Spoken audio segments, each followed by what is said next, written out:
ಪ್ರಚಲಿತ ಈ ಕಾರ್ಯಕ್ರಮದ ಪ್ರಾಯೋಜಕರು ರೋಹನ್ ಕಾರ್ಪೊರೇಷನ್, ಸಹ ಪ್ರಾಯೋಜಕರು father Muller's charitable trust, SDM college Ujire, VK furniture and electronics. Before ವಿಶೇಷ ಕಾರ್ಯಕ್ರಮಕ್ಕೆ ಸ್ವಾಗತ. ನಾನು ತಾರನಾಥ್ ಗಟ್ಟಿ ಕಾಪಿಕಾಡ್. ಈ ದಿವಸದ ನಮ್ಮ ವಿಶೇಷ ಕಾರ್ಯಕ್ರಮ ಸಮುದ್ರ ಯೋಗ, ನಾಗರಾಜ್ ಕಾರ್ವಿ ಅಪೂರ್ವ ದಾಖಲೆ. ವೀಕ್ಷಕರೇ, ಇವತ್ತು ನಮ್ಮ ಕರಾವಳಿಯ ಕಡಲು ಒಂದು ಅಪೂರ್ವ ದಾಖಲೆಗೆ ಸಾಕ್ಷಿಯಾಗಿದೆ. ಈ ದಾಖಲೆಯನ್ನು ಮಾಡಿದವರು ಈಜುಗಾರ ನಾಗರಾಜ್ ಕಾರ್ವಿ ಕಂಚುಗೋಡ್ ಅವರು. ಇವತ್ತು ನಮ್ಮ ಸ್ಟುಡಿಯೋದಲ್ಲಿ ಈ ಒಂದು ಸ್ವಿಮ್ಮರ್ ನಾಗರಾಜ್ ಕಂಚುಗೋಡ್ ಅವರಿದ್ದಾರೆ, ಜೊತೆಗೆ BK ನಾಯ್ಕ್ ಅವರಿದ್ದಾರೆ, ಜೊತೆಗೆ ಲೋಕರಾಜ್ ಅವರಿದ್ದಾರೆ. ನಾನು ಈ ಮೂರೂ ಮಂದಿ ಅತಿಥಿಗಳನ್ನು ಕೂಡ ಈ ಒಂದು ನೇರ ಪ್ರಸಾರದ ಕಾರ್ಯಕ್ರಮಕ್ಕೆ ಸ್ವಾಗತ ಮಾಡ್ತಾ ಇದ್ದೇನೆ. ನಾಗರಾಜ್ ಕಾರ್ವಿ ಅವರೇ, ನಿಮಗೆ ಪ್ರೀತಿಯ ಸ್ವಾಗತವನ್ನು ಬಯಸ್ತಾ ಇದ್ದೇನೆ. ಎಸ್, ನಾಗರಾಜ್ ಕಾರ್ವಿ ಅವರು, ಜೊತೆಗೆ BK ನಾಯ್ಕ್ ಸರ್, ನಿಮಗೆ ಕೂಡ ಪ್ರೀತಿಯ ಸ್ವಾಗತವನ್ನು ಬಯಸ್ತಾ ಇದ್ದೇನೆ. ಅದೇ ರೀತಿಯಾಗಿ ಸರ್ ಲೋಕರಾಜ್ ಸರ್, ನಿಮಗೆ ಕೂಡ ಪ್ರೀತಿಯ ಸ್ವಾಗತವನ್ನು ಬಯಸ್ತಾ ಇದ್ದೇನೆ. ವೀಕ್ಷಕರೇ, ಇವತ್ತು ನಮ್ಮ ಕರಾವಳಿಯ ಕಡಲು ಒಂದು ಅಪೂರ್ವ ದಾಖಲೆಗೆ ಸಾಕ್ಷಿಯಾಗಿದೆ. ದಾಖಲೆಯನ್ನು ಬರೆದವರು ನಾಗರಾಜ್ ಕಾರ್ವಿ ಅವರು ನಮ್ಮ ಮಧ್ಯದಲ್ಲಿ ಇವತ್ತು ಕುಳಿತುಕೊಂಡಿದ್ದಾರೆ. ಒಬ್ಬ ರಾಷ್ಟ್ರಮಟ್ಟದ ಸ್ವಿಮ್ಮರ್. ಜೊತೆಗೆ ನಾನು ಅವರ ಪರಿಚಯ ತುಂಬ ದೀರ್ಘವಾಗಿದೆ. ಮೊದಲಾಗಿ BK ನಾಯ್ಕ್ ಅವರು. BK ನಾಯ್ಕ್ ಅವರು ಈ ನಾಗರಾಜ್ ಅವರ ತರಬೇತುದಾರರು. BK ನಾಯ್ಕ್ ಅವರು ರೇಷ್ಮೆ ಇಲಾಖೆಯಲ್ಲಿ ಸೆರಿಕಲ್ಚರ್ ಇನ್ಸ್ಪೆಕ್ಟರ್ ಆಗಿ ಕಾರ್ಯನಿರ್ವಹಿಸ್ತಾ ಇದ್ದಾರೆ ವೃತ್ತಿಯಲ್ಲಿ. ಬಟ್ ಅವರು ಪ್ರವೃತ್ತಿ ಅಥವಾ ಹವ್ಯಾಸವಾಗಿ ಈ ಒಂದು ಸ್ವಿಮ್ಮಿಂಗ್ ಈಜುಗಾರಿಕೆಯಲ್ಲಿ ತೊಡಗಿಸಿಕೊಂಡಿರುವವರು. ಮಂಗಳ ಈಜು ಕ್ಲಬ್ ಇದೆ ಅಥವಾ ಈಜುಕೊಳ ಇದೆ. ಇಲ್ಲಿ ಕಳೆದ 17 ವರ್ಷಗಳಿಂದ ಉಚಿತವಾಗಿ ಒಂದು ಈಜು ತರಬೇತಿ ನೀಡ್ತಾ ಇರೋರು. ಅವ್ರು ಯಾರಿಗೆ ಈಜು ತರಬೇತಿ ನೀಡ್ತಾ ಇದ್ದಾರೆ ಅಂತ ಹೇಳಿದ್ರೆ, ಬೇರೆ ಬೇರೆ ವಲಯದಿಂದ ಮಂಗಳೂರಿಗೆ ವರ್ಗಾವಣೆ ಆಗಿ ಬರುವಂಥ ಅಧಿಕಾರಿಗಳಿರ್ಬೋದು, ಪೊಲೀಸ್ ಅಧಿಕಾರಿಗಳಿರ್ಬೋದು, ಬೇರೆ ಬೇರೆ ಇಲಾಖೆಯ ಅಧಿಕಾರಿಗಳಿರ್ಬೋದು, ಅಥವಾ ಹವ್ಯಾಸಕ್ಕಾಗಿ ಸ್ವಲ್ಪ ಈಜು ಕಲಿಬೇಕು ಅಂತ ಮಂಗಳ ಈ ಒಂದು ಈಜು ಕೊಳಕ್ಕೆ ಯಾರು ಬರ್ತಾರೆ ಅವರಿಗೆ ಉಚಿತವಾಗಿ ಕಳೆದ 17 ವರ್ಷಗಳಿಂದ ಸ್ವಿಮ್ಮಿಂಗ್ ಹೇಳಿಕೊಡ್ತಾ ಇದ್ದಾರೆ. ಎಸ್, ಜೊತೆಗೆ ನಮ್ಮ ಜೊತೆಗಿರುವವರು ಲೋಕರಾಜ್ VS ಅವರು. ಲೋಕರಾಜ್ VS ಅವರು ಕೂಡ ಈಜು ತರಬೇತುದಾರರು. ಅವರು ಮುಖ್ಯವಾಗಿ ಮಂಗಳೂರಿನ ಮಂಗಳ ಅಕ್ವೆಟಿಕ್ ಕ್ಲಬ್, ಈ ಒಂದು ಅಕ್ವೆಟಿಕ್ ಕ್ಲಬ್ನಲ್ಲಿ ಹೆಡ್ ಕೋಚ್, ಮುಖ್ಯ ತರಬೇತುದಾರರಾಗಿದ್ದಾರೆ. ಜೊತೆಗೆ ಮಂಗಳೂರಿನ ಸೈಂಟ್ ಅಲೋಸಿಸ್ ಕಾಲೇಜಿನಲ್ಲಿ ಇತ್ತೀಚೆಗೆ ಸ್ವಿಮ್ಮಿಂಗ್ ಕ್ಲಬ್ ಆರಂಭವಾಗಿದೆ, ಈಜುಕೊಳ ಇದೆ, ಬರೀ ದೊಡ್ಡದ್ದು. ಆ ಒಂದು ಅಲ್ಲಿ ಮಂಗಳೂರಿನ ಸೈಂಟ್ ಅಲೋಸಿಸ್ ಕಾಲೇಜಿನಲ್ಲಿರುವಂಥ V1 ಅಕ್ವೆಟಿಕ್ ಕ್ಲಬ್ನಲ್ಲಿ ಕೂಡ ಅವರು ಮುಖ್ಯ ತರಬೇತುದಾರರಾಗಿದ್ದಾರೆ. ವೃತ್ತಿಯಲ್ಲಿ ಮಂಗಳೂರಿನ ಬೆಸೆಂಟ್ ಕಾಲೇಜಿನಲ್ಲಿ ಗ್ರಂಥಪಾಲಕರಾಗಿದ್ದಾರೆ. BK ನಾಯ್ಕ್ ಅವರು ನಾಗರಾಜ್ ಅವರ ಮುಖ್ಯ ತರಬೇತುದಾರರು. ಇದು ನಾಗರಾಜ್ ಕಾರ್ವಿ ಅವರು ಈ BK ನಾಯ್ಕ್ ಅವರ ಗರಡಿಯಲ್ಲೇ ಪಳಗಿ ಅವರು ಈ ರೀತಿಯ ಒಂದು ಅಪೂರ್ವವಾದ ಈಜು ದಾಖಲೆಯನ್ನು, ಅದು ಕೂಡ ಸಮುದ್ರದಲ್ಲಿ, ಮತ್ತು ಇವತ್ತು ಮಾಡಿರುವಂಥ ಅವರ ವಿಶೇಷ ದಾಖಲೆ ಏನಂತ ಹೇಳಿದ್ರೆ ಅದೊಂದು ಯೋಗ. ಪದ್ಮಾಸನದಲ್ಲಿ ಕುಳಿತುಕೊಂಡು ಅವರು ಸುಮಾರು 1 ಕಿಲೋಮೀಟರ್ ಆ ಸಮುದ್ರದಲ್ಲಿ ಈಜು ಮಾಡಿದ್ದಾರೆ. ಜೊತೆಗೆ ಕಾಲಿಗೆ ಸರಪಳಿ ಹಾಕಿ, ಸರಪಳಿ ಹಾಕಿ ಅದಕ್ಕೆ ಬೀಗ ಹಾಕಿ ಈ ರೀತಿ ಒಂದು ಈಜು ಮಾಡಿದ್ದಾರೆ. ಇದು ಅತ್ಯಂತ ಅಪರೂಪವಾದದ್ದು, ಅಪರೂಪದಲ್ಲೇ ಅಪರೂಪವಾದದ್ದು, ಬಹುಶಃ ದೇಶದಲ್ಲೇ ಅಪರೂಪದಿರ್ಬೋದು. ಎಸ್, ನಾನು ಈ ಸಂದರ್ಭದಲ್ಲಿ ಮೊದಲಾಗಿ ಸಮಸ್ತ ಕರಾವಳಿಯ ಜನತೆಯ ಪರವಾಗಿ, ವೀಕ್ಷಕರ ಪರವಾಗಿ ನಾನು ನಾಗರಾಜ್ ಕಾರ್ವಿ ಕಂಚುಗೋಡ್ ಅವರನ್ನು ಪ್ರೀತಿಯಿಂದ ಅಭಿನಂದಿಸ್ತಾ ಇದ್ದೇನೆ sir. Thank you sir. Yes, ಈಗ ನಾವು ಮಾತುಕತೆಗೆ ಬರುವ ಈ ಮೊದಲ ಸಮುದ್ರ ಯೋಗ ಇವತ್ತು ಭಾರಿ ಜಗತ್ಪ್ರಸಿದ್ಧವಾಗಿರುವಂಥ ವಿಚಾರ. ನಾವು ಯೋಗ ದಿನಾಚರಣೆ, ಅಂತಾರಾಷ್ಟ್ರೀಯ ಯೋಗ ದಿನಾಚರಣೆ ಎಲ್ಲ ಇವತ್ತು ಈಗ ಒಂದಷ್ಟು ವರ್ಷಗಳಿಂದ ಭಾರಿ ಪಾಪ್ಯುಲರ್ ಆಗ್ತಾ ಇರುವಂಥದ್ದು. ಜನರಿಗೆ ಯೋಗ ಗೊತ್ತು. ಎಸ್, ನಾವು ಒಂದು ನೆಮ್ಮದಿ, ಮನಃಶಾಂತಿಗಾಗಿ, ಆರೋಗ್ಯ ವೃದ್ಧಿಗಾಗಿ ಎಲ್ಲ ಯೋಗ ಮಾಡಬೇಕಂತ. ಇದು ನಾಗರಾಜ್ ಅವರೇ, ನೀವು ಕಡಲಿನಲ್ಲಿ ಯೋಗ ಮಾಡಲಿಕ್ಕೆ ಇಳಿದದ್ದು ಯಾಕೆ? ಒಂದು, ಎರಡನೇದು, ಆಮೇಲೆ ಆಯಿತು ಯೋಗ ಮಾಡ್ತೀರಿ, ಜೊತೆಗೆ ಕಾಲಿಗೆ ಎಲ್ಲ ಸರಪಳಿ ಹಾಕಿ ಮಾಡಿಕೊಡೋ ಈಜು ಯಾಕೆ? ಮತ್ತೆ ಅದರಲ್ಲಿ ಕೂಡ ಬಹುಮುಖ್ಯವಾಗಿ ಪದ್ಮಾಸನದ್ದೇ ಯೋಗ ಯಾಕೆ? ಸಾಮಾನ್ಯವಾಗಿ ಜನರಿಗೆ ಕಡಲಂತ ಹೇಳಿದ್ರೆ ಅದು ಭಾರಿ ಅಪಾಯದ ಪರಿಸ್ಥಿತಿ ಅಂತೆಲ್ಲ ಇರುತ್ತೆ. ಇಂಥದ್ರಲ್ಲಿ ಕೂಡ ನೀವು ಅತ್ಯಂತ ಕೂಲಾಗಿ ಯೋಗದ ಒಂದು ಭಂಗಿಯಲ್ಲಿ ಇವತ್ತು ಈಜುಗಾರಿಕೆ ಮಾಡಿದ್ದೀರಿ. ಯಾಕೆ ಮಾಡಿದ್ದು? ಇವತ್ತಿನ ದಾಖಲೆಯ ಉದ್ದೇಶ ಏನು? ಸಂಕ್ಷಿಪ್ತವಾಗಿ ನೀವು ಹೇಳಿ. ಆಮೇಲೆ ನಾವು ಅನೇಕ ವಿಚಾರಗಳನ್ನು ಮಾತಾಡಲಿಕ್ಕೆ ಇದೆ ನಿಮ್ಮ ಹತ್ರ. ಮೊದಲನೇದಾಗಿ ನಾನೊಂದು 3ನೇ ಕ್ಲಾಸ್ನಲ್ಲಿರುವಂಥ ಸಂದರ್ಭದಲ್ಲಿ, ಈಗ ನಮ್ಮ ಊರು ಇರುವಂಥದ್ದು ಕಡಲ ದಂಡೆಯಲ್ಲಿ, ಕಂಚುಗೋಡು ಅಂತ, ಗಂಗೊಳ್ಳಿ ಹತ್ತಿರ ಆಗ್ತದೆ. ಆ ಕಡೆಯಿಂದ ಮರವಂತೆ ಹತ್ತಿರ ಆಗ್ತದೆ. ಮಧ್ಯದಲ್ಲಿರುವಂಥ ಒಂದು ಚಿಕ್ಕ ಊರು. ನಮ್ಮ ಮನೆಯು ಸಹ ಸಮುದ್ರ ದಂಡೆಯಲ್ಲಿದೆ. ಮೂಲತಃ ನಾವು ಫಿಶರ್ಮ್ಯಾನ್ ಕಮ್ಯುನಿಟಿಯಿಂದ ಬಂದು ಕಾರ್ವಿ ಸಮುದಾಯ ಅಂತ ಹೇಳಿದ್ರೆ ಮೀನುಗಾರರು. ನಾನು ಸಹ ಮೀನುಗಾರಿಕೆ ಮಾಡ್ತಾ ಇದ್ದೆ.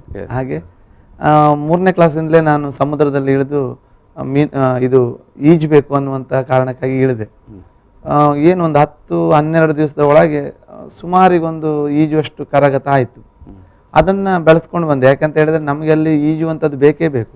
ಬೇರೆ ಬೇರೆ ಸಂದರ್ಭಗಳಲ್ಲಿ ನಾವು ಈಜುವಂಥದ್ದನ್ನ ಅಲ್ಲಿ ಗೊತ್ತಿದ್ರೆ ಮಾತ್ರ ಅಲ್ಲಿ ಬದುಕಿನ ಅವಿಭಾಜ್ಯ ಅಂಗ. ಸಮುದ್ರದಲ್ಲಿ ಕಡಲೆ ನಿಮ್ಮ ಬದುಕಿನ ಅವಿಭಾಜ್ಯ. ಹೌದು. ನಾವು ಈಜದಿದ್ರೆ ಅಲ್ಲಿ ಬದುಕು ಮತ್ತಷ್ಟು ದುರ್ಭರ ಆಗ್ತದೆ. ಅದರಿಂದ ಅಲ್ಲಿ ನಾವು ಈಜಲೇಬೇಕು. ಹಾಗೆ ನಾನು ಕೈರಂಪಣಿ ದೋಣಿ ಎಲ್ಲ ಅಲ್ಲಿ ಸಾಮಾನ್ಯ ಕೈರಂಪಣಿ ದೋಣಿಗೆ ಮೇಲ್ ನಿಂತು ಬಲೆಯನ್ನು ಎಳೆಯುವಂಥದ್ದು, ಅದಕ್ಕೆಲ್ಲ ಹೋಗ್ತಾ ಇದ್ದೆ. ಆ ಸಂದರ್ಭದಲ್ಲಿ ಅದು ಬಲೆಯ ಒಂದು ತುದಿಯನ್ನ, ಅಂದ್ರೆ ಅದಕ್ಕೊಂದು ರೋಪ್ ಇರ್ತದೆ, ಅದನ್ನು ಎಳ್ಕೊಂಡು ಬರ್ಲಿಕ್ಕೆ ಇರ್ತದೆ. ಸಾಮಾನ್ಯವಾಗಿ ಅದನ್ನು ಎಳ್ಕೊಂಡು ಬಂದ್ರೆ 2 ಪಾಲ್ ಸಿಗ್ತದೆ. ಉಳಿದವರೆಲ್ಲ ಕಾರ್ಮಿಕರಿಗೆ 1 ಪಾಲ್ ಸಿಕ್ಕಿದ್ರೆ ಅದು ಎಳ್ಕೊಂಡು ಬಂದವರಿಗೆ 2 ಪಾಲ್ ಸಿಗ್ತದೆ. ಆದ್ರೆ ನೀರು ಹೇಗಿದ್ರು ರಫ್ ಇರ್ಲಿ ಮತ್ತೊಂದಿರ್ಲಿ ಹೋಗಿ ತಕೊಂಡು ಬರ್ಬೇಕು. ಹಾಗೆ ನಾನು ಹೋಗಿ ಈಜ್ಕೊಂಡು ಹೋಗಿ ಅದನ್ನು ತಂದು ದಡಕ್ಕೆ ಮುಟ್ಟಿಸ್ತಾ ಇದ್ದೆ. ಅದು ಇನ್ನಷ್ಟು ಚಾಲೆಂಜಿಂಗ್ ಆಗಿತ್ತು. ಹಾಗೆ ಪಚ್ಚಿಲೆ ಅಂದ್ರೆ ನಿಮ್ಗೆ ಗೊತ್ತಿರೋದು, ನಮ್ಮಲ್ಲಿ ಇದು ಕಡ್ಲು ಮೊಳೆ ಅಂತ ಹೇಳ್ತೇವೆ. ಅದನ್ನ ತೆಗಿಲಿಕ್ಕೆ ಮುಳುಗುವಂಥದ್ದನ್ನು ಸಹ ನಾನು ಮಾಡ್ತಿದ್ದೆ, ಮುಳುಗಿ ತೆಗೆಯುವಂಥದ್ದನ್ನು ಸಹ ಮಾಡ್ತಾ ಇದ್ದೆ. ಹಾಗೆ ಯೋಗ ಇದು ಏನು ಈಜು ಅನ್ನುವಂಥದ್ದು ಜೀವನದ, ನೀವು ಹೇಳಿದ ಹಾಗೆ ಜೀವನದ ಅವಿಭಾಜ್ಯ ಅಂಗ ಆಯಿತು. ಹಾಗೆ ಆಗ್ತಾ ಆಗ್ತಾ ನನ್ನ ಕಾಲೇಜ್ ದಿನಗಳು ಮುಗೀತು. ಆಮೇಲೆ ಉದ್ಯೋಗಕ್ಕಾಗಿ ನಾನು ಅಳಿಕೆ ಸತ್ಯಸಾಯಿ ಶಾಲೆ ಪ್ರೌಢಶಾಲೆಗೆ ಹೌದು ಅಲ್ಲಿ ಸೇರ್ಕೊಂಡೆ. ಅಲ್ಲಿ ಸೇರ್ಕೊಂಡಾಗ ನಮ್ಮ ಅಲ್ಲಿಯ ಈಗ ಇತ್ತೀಚೆಗೆ ತೀರಿ ಹೋದ್ರು ಗಂಗಾಧರ್ ಭಟ್ ಅಂತ. ಹೌದು. ಅವ್ರು ಹೇಳಿದ್ರು, ನೀವು ಬರೀ ಪಾಠ ಮಾಡುವಂಥದ್ದಲ್ಲ, ಅದ್ರ ಜೊತೆ ನಮ್ಮಲ್ಲಿ ಒಂದು ಸ್ವಿಮ್ಮಿಂಗ್ ಪೂಲ್ ಇದೆ, ನೀವು ಮಕ್ಕಳಿಗೆ ಈಜು ತರಬೇತಿಯನ್ನು ಸಹ ಕೊಡಬೇಕು ಅಂತ. ನಾನು ಹೇಳಿದೆ, ಸರ್ ನನಗೆ ಈಜು ಬರ್ತದೆ, ಸಮುದ್ರದಲ್ಲಿ ಬೇಕಾದ್ರೆ ಈಜ್ತೇನೆ ನಾನು, ಆದರೆ ಈ ಸ್ಟೈಲ್ಗಳೆಲ್ಲ ನನ್ಗೆ ಗೊತ್ತಿಲ್ಲ, ಅದರಲ್ಲಿ ತುಂಬ ಸ್ಟೈಲ್ಗಳಿದೆ ಅಂತ ಹೇಳಿ. ನಾವೇನಂದ್ರೆ ಪೆಡ್ಲಿಂಗ್ ಮಾಡೋದು, ಬೆಳಗ್ಗೆ ಹೋಗಿ ಸಂಜೆವರೆಗೆ ಬೇಕಾದ್ರೆ ಇರುವಷ್ಟು ಪೆಡ್ಲಿಂಗ್ ಗೊತ್ತುಂಟು, ಮತ್ತೆ ಒಂದು ಉದ್ದಕ್ಕೆ ಹೋಗುದು ಅಷ್ಟೇ. ಇದೇ ಸ್ಟೈಲಲ್ಲಿ ಹೋಗ್ಬೇಕು, ಇದೇ ರೀತಿ ಹೋಗ್ಬೇಕಂತ ಏನೂ ಗೊತ್ತಿಲ್ಲ. ಹಾಗೆ ಅವರು ಹೇಳಿದ್ರು, ನಮ್ಮಲ್ಲಿ ತರಬೇತಿ ಆದ ಅಧ್ಯಾಪಕರಿದ್ದಾರೆ, ಅವರು ಈಜನ್ನು ಕಲಿಸಿಕೊಡ್ತಾ ಇದ್ದಾರೆ, ಅವರು ಮೆಲ್ಲ ನಿಮ್ಮನ್ನು ಟ್ರೈನಿಂಗ್ ಕೊಡ್ತಾ ಹೋಗ್ತಾರೆ, ನೀವು ಅವರೊಟ್ಟಿಗೆ ಇರಿ ಅಂತ ಹೇಳಿದ್ರು.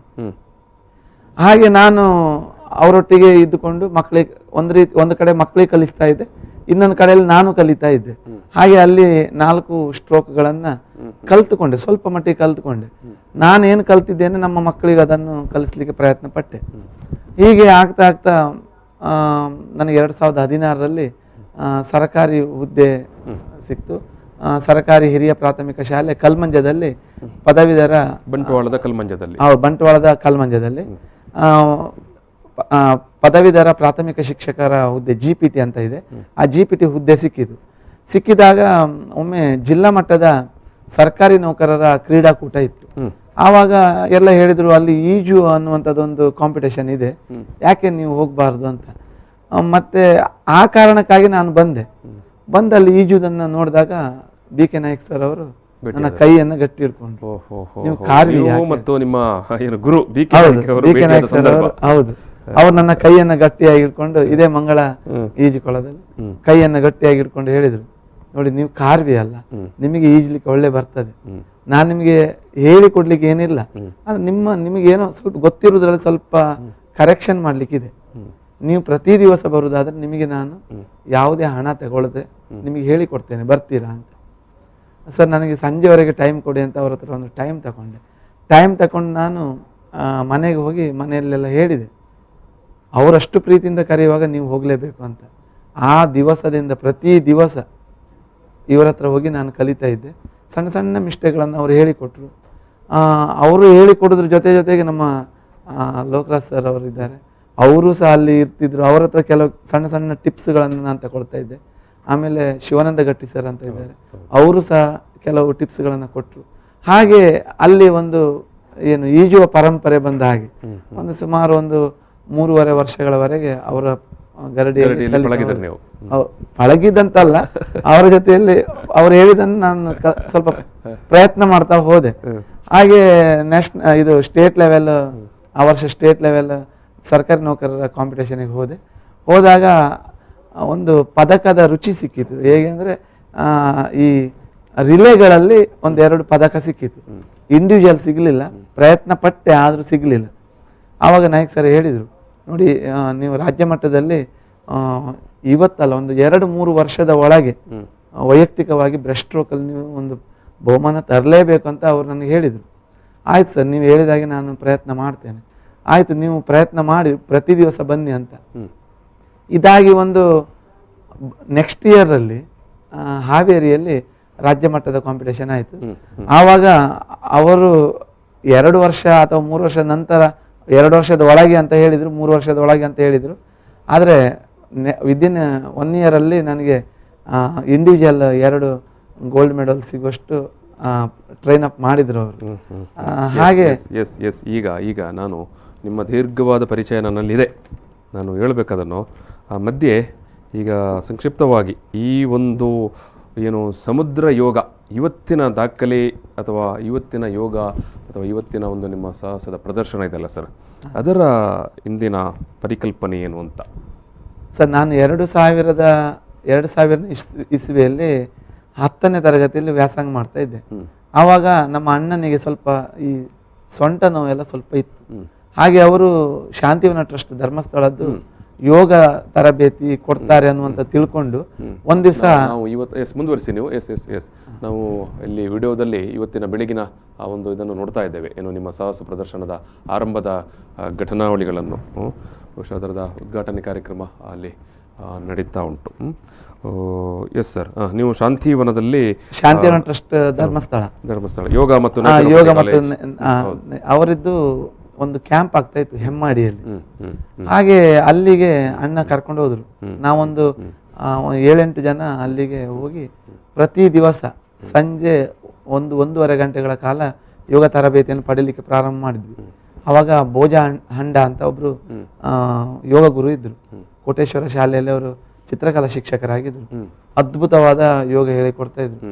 ಎಷ್ಟು ಪ್ರೀತಿಯಾಗಿ ಸರಳವಾಗಿ ಪ್ರೀತಿಯಿಂದ ಹೇಳಿಕೊಡ್ತಾ ಇದ್ರು. ಇತ್ತೀಚೆಗೆ ಅವರು 2-3 ವರ್ಷಗಳ ಹಿಂದೆ ಒಂದು ಆಕ್ಸಿಡೆಂಟ್ ಅಲ್ಲಿ ತೀರಿ ಹೋದ್ರು. ಒಳ್ಳೆಯ ಯೋಗ ಗುರುಗಳು, ಅವ್ರು ಹೇಳಿಕೊಟ್ರು. ಅದರ ನಂತರ ನಾಗರಾಜ್ ರಾವ್ ಅಂತ ಒಬ್ರು ಇನ್ನೊಂದು ಕ್ಯಾಂಪಿನಲ್ಲಿ ಒಂದು 15 ದಿವಸದ ಟ್ರೈನಿಂಗ್ ಕೊಟ್ರು. ಹಾಗೆ ನಾನು ಮತ್ತೆ ನನ್ನ ಗೆಳೆಯಾದಂತ ಅಶೋಕ್ ಅಂತ ಒಬ್ಬ ಇದ್ದ, ಅವನು ಬೈಂದೂರು ಕಾಲೇಜಲ್ಲಿ ಡಿಗ್ರಿ ಕಾಲೇಜಲ್ಲಿರುವಾಗ ಪರಿಚಯ ಆದ. ಅವನು ಯೋಗ ಪಟು. ಹಾಗೆ ಇಬ್ಬರು ಸೇರಿ ಬೇರೆ ಬೇರೆ ಸ್ಟೇಜ್ಗಳಲ್ಲಿ ಯೋಗ ಪ್ರದರ್ಶನವನ್ನು ಕೊಡ್ತಾ ಇದ್ವಿ. ಹಾಗೆ ಯೋಗಕ್ಕೂ ನಮಗೆ ಒಂದು ಒಡನಾಟ, ಸಂಪರ್ಕ, ಸಂಬಂಧ ಆಯ್ತು. ಹಾಗೆ ಒಂದು ದಿವಸ ಇವತ್ತಿನ ಈ ಒಂದು ಸಾಹಸ ಪ್ರದರ್ಶನ ಉಂಟಲ್ಲ, ಸಮುದ್ರದಲ್ಲೇ ಯೋಗ ಮಾಡಬೇಕು ಅನ್ನುವಂಥ ಉದ್ದೇಶ ಇತ್ತಲ್ಲ, ಏನದು, ಯಾಕೆ ಅಂತ? ಅಂದ್ರೆ ಯೋಗವನ್ನ ಸಮುದ್ರದಲ್ಲಿ ಕೆಲವರು ಪದ್ಮಾಸನ ಹಾಕಿ ಒಂದು ಶವಾಸನದ ಹಾಗೆ ಮಲಗಿದ್ದನ್ನು ನಾನು ನೋಡಿದ್ದೆ. ಆದ್ರೆ ನಾನು ಸಹ ನೋಡಿದೆ ಒಂದು 2-3 ವರ್ಷಗಳ ಹಿಂದೆಯಿಂದ ಯೋಚನೆ ಮಾಡ್ತಾ ಇದ್ದೆ, ಪದ್ಮಾಸನದಲ್ಲಿ ಮಲಗ್ಲಿಕ್ಕೆ ಆಗ್ತದೆ. ನಾನು ಪ್ರಯತ್ನ ಪಟ್ಟಾಗ ಬಂತು. ಆದ್ರೆ ಮೂಮೆಂಟ್ ಮಾಡೋದು ಸ್ವಲ್ಪ ಕಷ್ಟ. ಅದು ಬ್ಯಾಕಲ್ಲಿ ನಾವು ಮಲಗಿ ನೀರನ್ನು ಎಳೆಯುವಾಗ ಮುಖದ ಮೇಲೆಲ್ಲ ನೀರು ಬೀಳ್ತದೆ. ಒಂದು 2-3 ಮಾರು ಹೋಗುವಷ್ಟು ದೂರ ಹೋಗ್ಬಹುದು. ಆದ್ರೆ ಕೌಚಿ ಮಲಗಿ, ಯಾಕಂದ್ರೆ ಬ್ಯಾಕಲ್ಲಿ ಮಲಗಿದಾಗ ನಮಗೆ ಅದು ನಾವೊಂದು ಕರೆಕ್ಟಾಗಿ ಒಂದು ಬ್ಯಾಲೆನ್ಸ್ ಸಿಗ್ತದೆ, ಮಲಗ್ತೇವೆ. ಆದ್ರೆ ಅದೇ ಕೌಚಿ ಮಲಗುವಾಗ ಏನಾಗ್ತದೆ ಅಂತ ಹೇಳಿದ್ರೆ ನಮ್ಮ ಎದುರಿನ ಈ ಸೊಂಟದ ಭಾಗ ಬೆಂಡ್ ಆಗ್ತದೆ. ಆವಾಗ ಕಾಲುಗಳು ಭಾರ ಆಗಿ, ಅಂದ್ರೆ ಒಂದೇ ಕಡೆ ಇರ್ತದಲ್ಲ, ಕಾಲು ಭಾರವಾಗಿ ಕೆಳಗೆ ಹೋಗ್ತದೆ. ನಾನು ಆ ರೀತಿ ಮಾಡಿದ್ರಿಂದ ಏನಾದ್ರೂ ಲಾಭ ಆಗ್ಬಹುದಾ ಅಥವಾ ಆ ರೀತಿ ಯಾರು ಮಾಡಿದ್ದಾರಂತ ಯೂಟ್ಯೂಬ್ಗಳಲ್ಲಿ ಬೇರೆ ಬೇರೆ ಕಡೆ ನೋಡಿದೆ. ಎಲ್ಲಿಯೂ ಸಹ ಯಾರು ಬೆಸ್ಟ್ ಸ್ಟ್ರೋಕ್ ಅಲ್ಲಿ ಮಾಡಿದ್ ನೋಡ್ಲಿಲ್ಲ. ಕೌಚಿಕೊಂಡು ಯಾರು ಯೋಗ ಮಾಡೋದನ್ನ ಎಫೆಕ್ಟಿವ್ ಆಗಿ ಯಾರು ಮಾಡಿದ್ದನ್ನು ನೋಡ್ಲಿಲ್ಲ. ಅದು ಸಮುದ್ರದಲ್ಲಿ ಮಾಡಿದ್ದನ್ನು ನೋಡ್ಲಿಲ್ಲ. ಆವಾಗ ಗುರುಗಳ ಹತ್ರ ಹೇಳಿದೆ, ಸರ್ ನಾನೊಂದು ಪದ್ಮಾಸನವನ್ನ ಬೆಸ್ಟ್ ಸ್ಟ್ರೋಕ್ ಅಲ್ಲಿ ಹಾಕ್ಲಿಕ್ಕೆ ಪ್ರಯತ್ನ ಮಾಡ್ತಾ ಇದ್ದೇನೆ, ಸ್ವಲ್ಪ ದೂರ ಹೋಗ್ತಾ ಇದ್ದೇನೆ ಅಂತ. ಆಗ ಅವ್ರು ಹೇಳಿದ್ರು, ಆಯ್ತು ಅದನ್ನ ಮುಂದುವರಿಸಿ ನೋಡ, ಏನಾದ್ರು ವಿಶೇಷ ಏನಾದ್ರು ಆಗ್ತದ ನೋಡುವ ಅಂತ. ಆವಾಗ ಒಂದ್ ದಿವಸ ನನಗೆ ಈಗ ಯೋಚನೆ ಬಂತು, ಪ್ರಾಕ್ಟೀಸ್ ಮಾಡ್ತಾ ಇದ್ದೆ. ಮಾಡ್ತಾ ಸ್ವಲ್ಪ 100-200 ಮೀಟರ್ ಎಲ್ಲ ಹೋಗ್ಲಿಕ್ಕೆ ಆಗ್ತದೆ ಅಂತ ಒಂದು ನನಗೊಂದು ಕಾನ್ಫಿಡೆನ್ಸ್ ಬಂತು, ಆತ್ಮವಿಶ್ವಾಸ. ಆವಾಗ ಸರ್ ಹತ್ರ ಹೇಳಿದೆ, ಬರೀ ಪದ್ಮಾಸನವನ್ನ ಹಾಕಿ ನಾವು ಹೋಗುವುದಕ್ಕಿಂತ ಮತ್ತೆ ಹೋಗುವಾಗ ನೋಡುವವ್ರಿಗೆ ಏನ್ ಅನ್ಸ್ತದೆ ಅಂತ ಹೇಳಿದ್ರೆ, ಅರ್ಧಕ್ಕೆ ಹೋಗುವಾಗ ಅವ್ರೇನೋ ಬಿಡಿಸ್ಕೊಂಡ್ರು ಕಾಲ. ಅಲ್ಲಿ ಹೋಗಿ ಪುನಃ ಹಾಕಿರ್ಬೋದು, ಹಂಗೆ ಪರಿಕಲ್ಪನೆ ಬರಬಾರ್ದಲ್ಲ. ಹಾಗೆ ಸರ್ ಹತ್ರ ಹೇಳಿದೆ, ನಾನೊಂದು ಸಾಧನೆಗೆ ಇಳಿತೇನೆ, ಅದು ಆಗ್ತದ ಇಲ್ವಾ ಗೊತ್ತಿಲ್ಲ, ನಾನು ಪದ್ಮಾಸನ ಆಗಿ ಸ್ವಿಮ್ ಮಾಡ್ತೇನೆ, ಅದ್ರ ಕಾಲಿಗೆ ಒಂದು ಸರಪಳಿ ಕಟ್ಕೊಳ್ತೇನೆ, ಅದಕ್ಕೊಂದು ಲಾಕ್ ಬೇಕಾದ್ರೆ ಮಾಡುವ. ಆವಾಗ ಎಲ್ಲರಿಗೂ ಸ್ಟಾರ್ಟಿಂಗ್ ಪಾಯಿಂಟ್ ಅಲ್ಲಿ ಪದ್ಮಾಸನ ಹಾಕಿದ್ದಾರೆ, ಎಂಡ್ ಪಾಯಿಂಟ್ ವರೆಗೆ ಪದ್ಮಾಸನ ಹಾಕಿದ್ದಕ್ಕೆ ಸಾಕ್ಷಿ ಇರ್ತದೆ. ಇಲ್ಲಾಂದ್ರೆ ತೆಗೆದಿದ್ದಾರ ಇಲ್ವಾ ಏನೋ ಗೊತ್ತಾಗಲ್ಲ. ಅದನ್ನು ಹೇಳಿದಾಗ ಆಯ್ತು ಪ್ರಾಕ್ಟೀಸ್ ಮಾಡುವ ಅಂತ ಹೇಳಿ, ಅದರ ಎಡೆಯಲ್ಲಿ ಲಾಕ್ಡೌನ್ ಎಲ್ಲ ಸ್ಟಾರ್ಟ್ ಆಯ್ತು. ಆ ಆಸೆ ಅಲ್ಲಿಗೆ ಸ್ವಲ್ಪ ಕಮರಿ ಹೋದಾಗ ಆಯ್ತು. ಅಷ್ಟಾದ ಮೇಲೆ ನಾವು ವಿಡಿಯೋದಲ್ಲಿ ಅದನ್ನೇ ನೋಡ್ತಾ ಇದ್ದೇವೆ, ನೀವು ಏನು ಮಾಡ್ತಾ ಇರುವಂತದ್ದು.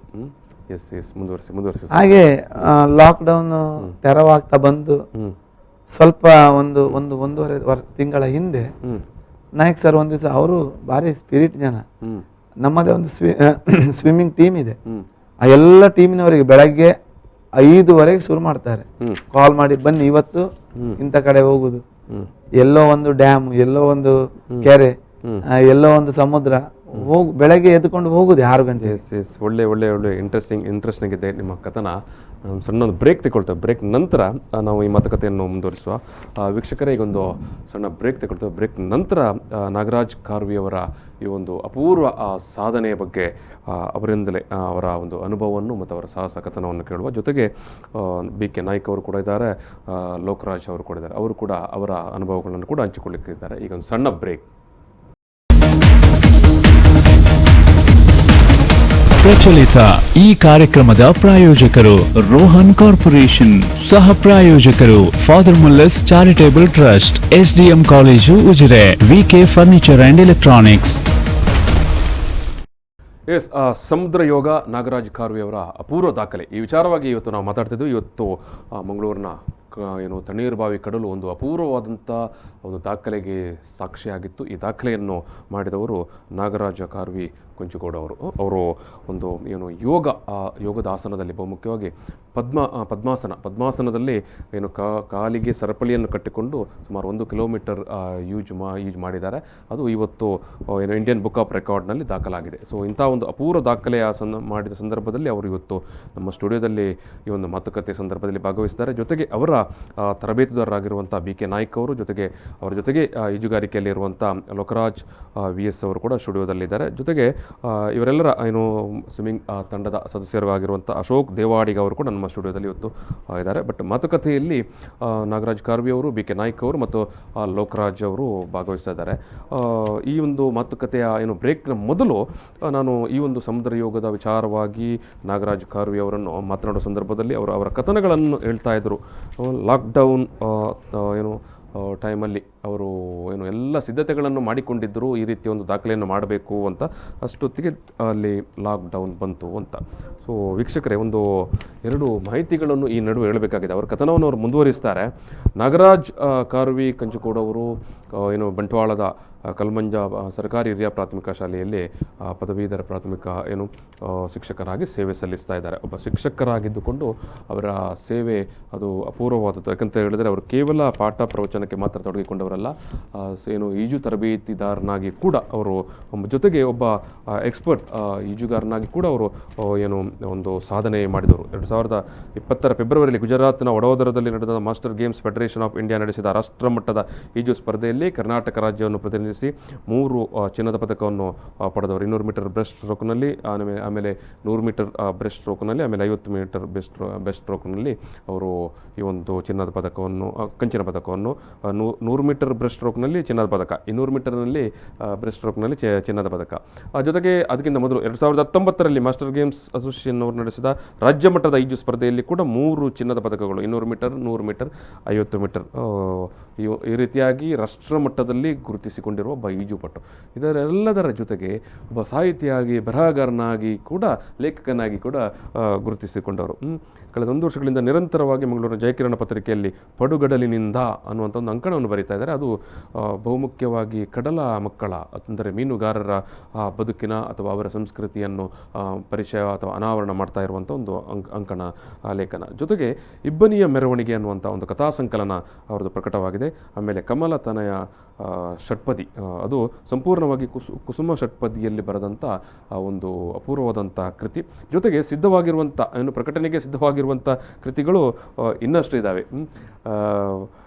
ನೀರಾಯಿತು ಮಂಜುಗಡ್ಡೆ ಕವನ ಸಂಕಲನ, ನುಡಿತೇರು ಅದು ಈ ಬುಕ್, ಆಮೇಲೆ ಪಾರ್ಥೇಶ್ವರನ ವಚನ ಅನ್ನುವಂಥ ಕೃತಿ ಕೂಡ ಪ್ರಕಟಣೆಗೆ ಸಿದ್ಧವಾಗಿದೆ. ಸೊ ಅವರದೊಂದು ಎಲ್ಲ ಕ್ಷೇತ್ರಗಳಲ್ಲಿ ತೊಡಗಿಸಿಕೊಂಡಂಥವ್ರು, ಒಬ್ಬರು ಶಿಕ್ಷಕರಾಗಿ, ಬರಹಗಾರನಾಗಿ, ಈಜುಪಟುವಾಗಿ ಅವರು ಸದಾ ನಿರಂತರವಾಗಿ ಚಟುವಟಿಕೆ ಇಲ್ಲಿ ಇರುವವರು, ಯೋಗಪಟುವಾಗಿ ಕೂಡ. ಸೊ ಯೋಗವನ್ನು ಅವರು ಈಜಿನ ಜೊತೆಗೆ ಒಂದು ಸಂಯೋಜನೆ ಮಾಡಿ ಇವತ್ತು ಒಂದು ಅಪೂರ್ವವಾದ ಸಾಧನೆಯನ್ನು ಮಾಡಿದ್ದಾರೆ. ಇದು ಅದೇ ನಾಗರಾಜ್ ಅವರೇ, ನೀವು ಯಾಕೆ ಈ ಒಂದು ಕಥನವನ್ನು ಅಥವಾ ಈ ರೀತಿಯ ಒಂದು ಸಾಹಸವನ್ನು ಮಾಡಲಿಕ್ಕೆ ಹೊರಟೆ ಅಂತ ನಿಮ್ಮ ಹತ್ರ ಕೇಳಿದೆ ನಾನು. ನೀವು ಹೇಳಿದ್ರಿ, ನಾನು ಯೋಗವನ್ನು ಧರ್ಮಸ್ಥಳದ ಪ್ರಕೃತಿ ಚಿಕಿತ್ಸಾ ಕೇಂದ್ರದಲ್ಲಿ ಶಾಂತಿವನದಲ್ಲಿ ಕಲಿತೆ, ಆನಂತರ ಯೋಗದ ಬಗ್ಗೆ ಏನಾದರೂ ಸಾಧನೆ ಮಾಡಬೇಕಂತ ಅನಿಸಿತು. ಸೊ ಈಜುಗಾರನಾಗಿರೋದ್ರಿಂದ ಒಂದು ಹೊಸ ಸಾಧನೆ ಮಾಡಬೇಕಂತ ಹೊರಟೆ ಅಂತ. ಅಷ್ಟೊತ್ತಿಗೆ ಲಾಕ್ಡೌನ್ ಬಂತು ಅಂತ. ಎಸ್, ಲಾಕ್ಡೌನ್ ನಂತರ ಏನಾಯಿತು ಹೇಳಿ. ಲಾಕ್ಡೌನ್ ಆದ ನಂತರ ಸರ್ ಸ್ವಲ್ಪ ಲಾಕ್ಡೌನ್ ತೆರವು ಆಯಿತು. ತೆರವಾದಾಗ ಗೊತ್ತಿರ್ಬೋದು, ಎಲ್ಲ ಸಾಮಾನ್ಯವಾಗಿ ಅಷ್ಟು ದಿನಗಳಲ್ಲಿ ಮನೆ ಒಳಗೆ ಇದ್ದು ಒಂದು ರೀತಿ ದೇಹ ಎಲ್ಲ ಜಡದ ಹಾಗೆ ಇತ್ತು. ನಾಯಕ್ ಸರ್ ಪ್ರತಿ ದಿವಸ ಕಾಲ್ ಮಾಡಿ ಹೇಳುದು, ಒಂದು ಸ್ವಲ್ಪ ಇದು ಅವಕಾಶ ಕೊಟ್ಟರೆ ನಾವು ಎಲ್ಲಿಯಾದರೂ ಹೋಗಿ ಸ್ವಿಮ್ಮಿಂಗ್ ಮಾಡಬೇಕು ಅಂತ. ಅಷ್ಟೊತ್ತಿಗೆ ನಮಗೆ ಸಿಕ್ಕಿದೆ ತಣ್ಣೀರು ಬಾವಿ ಬೀಚ್. ನಾವೆಲ್ಲ ಮೊದಲನೇ ದಿವಸ ಇವರು ಒಂದು ಮೆಸೇಜ್ ಆಗ್ತಾ ಇದ್ರು, ನಾಳೆ ತಣ್ಣೀರು ಬಾವಿಗೆ ಹೋಗ್ಲಿಕ್ಕಿದೆ, ಈಜಲಿಕ್ಕೆ ಅಂತ. ಆವಾಗ ಮರು ದಿವಸ ಬೆಳಗ್ಗೆ 5 ಅವರದ್ದು ಕಾಲ್ ಎಲ್ಲರಿಗೂ, ನೀವು ಎಲ್ಲಿ ರೆಡಿ ಆಗ್ಬೇಕು, ಎಲ್ಲಿ ಇರ್ಬೇಕು ಎಲ್ಲ.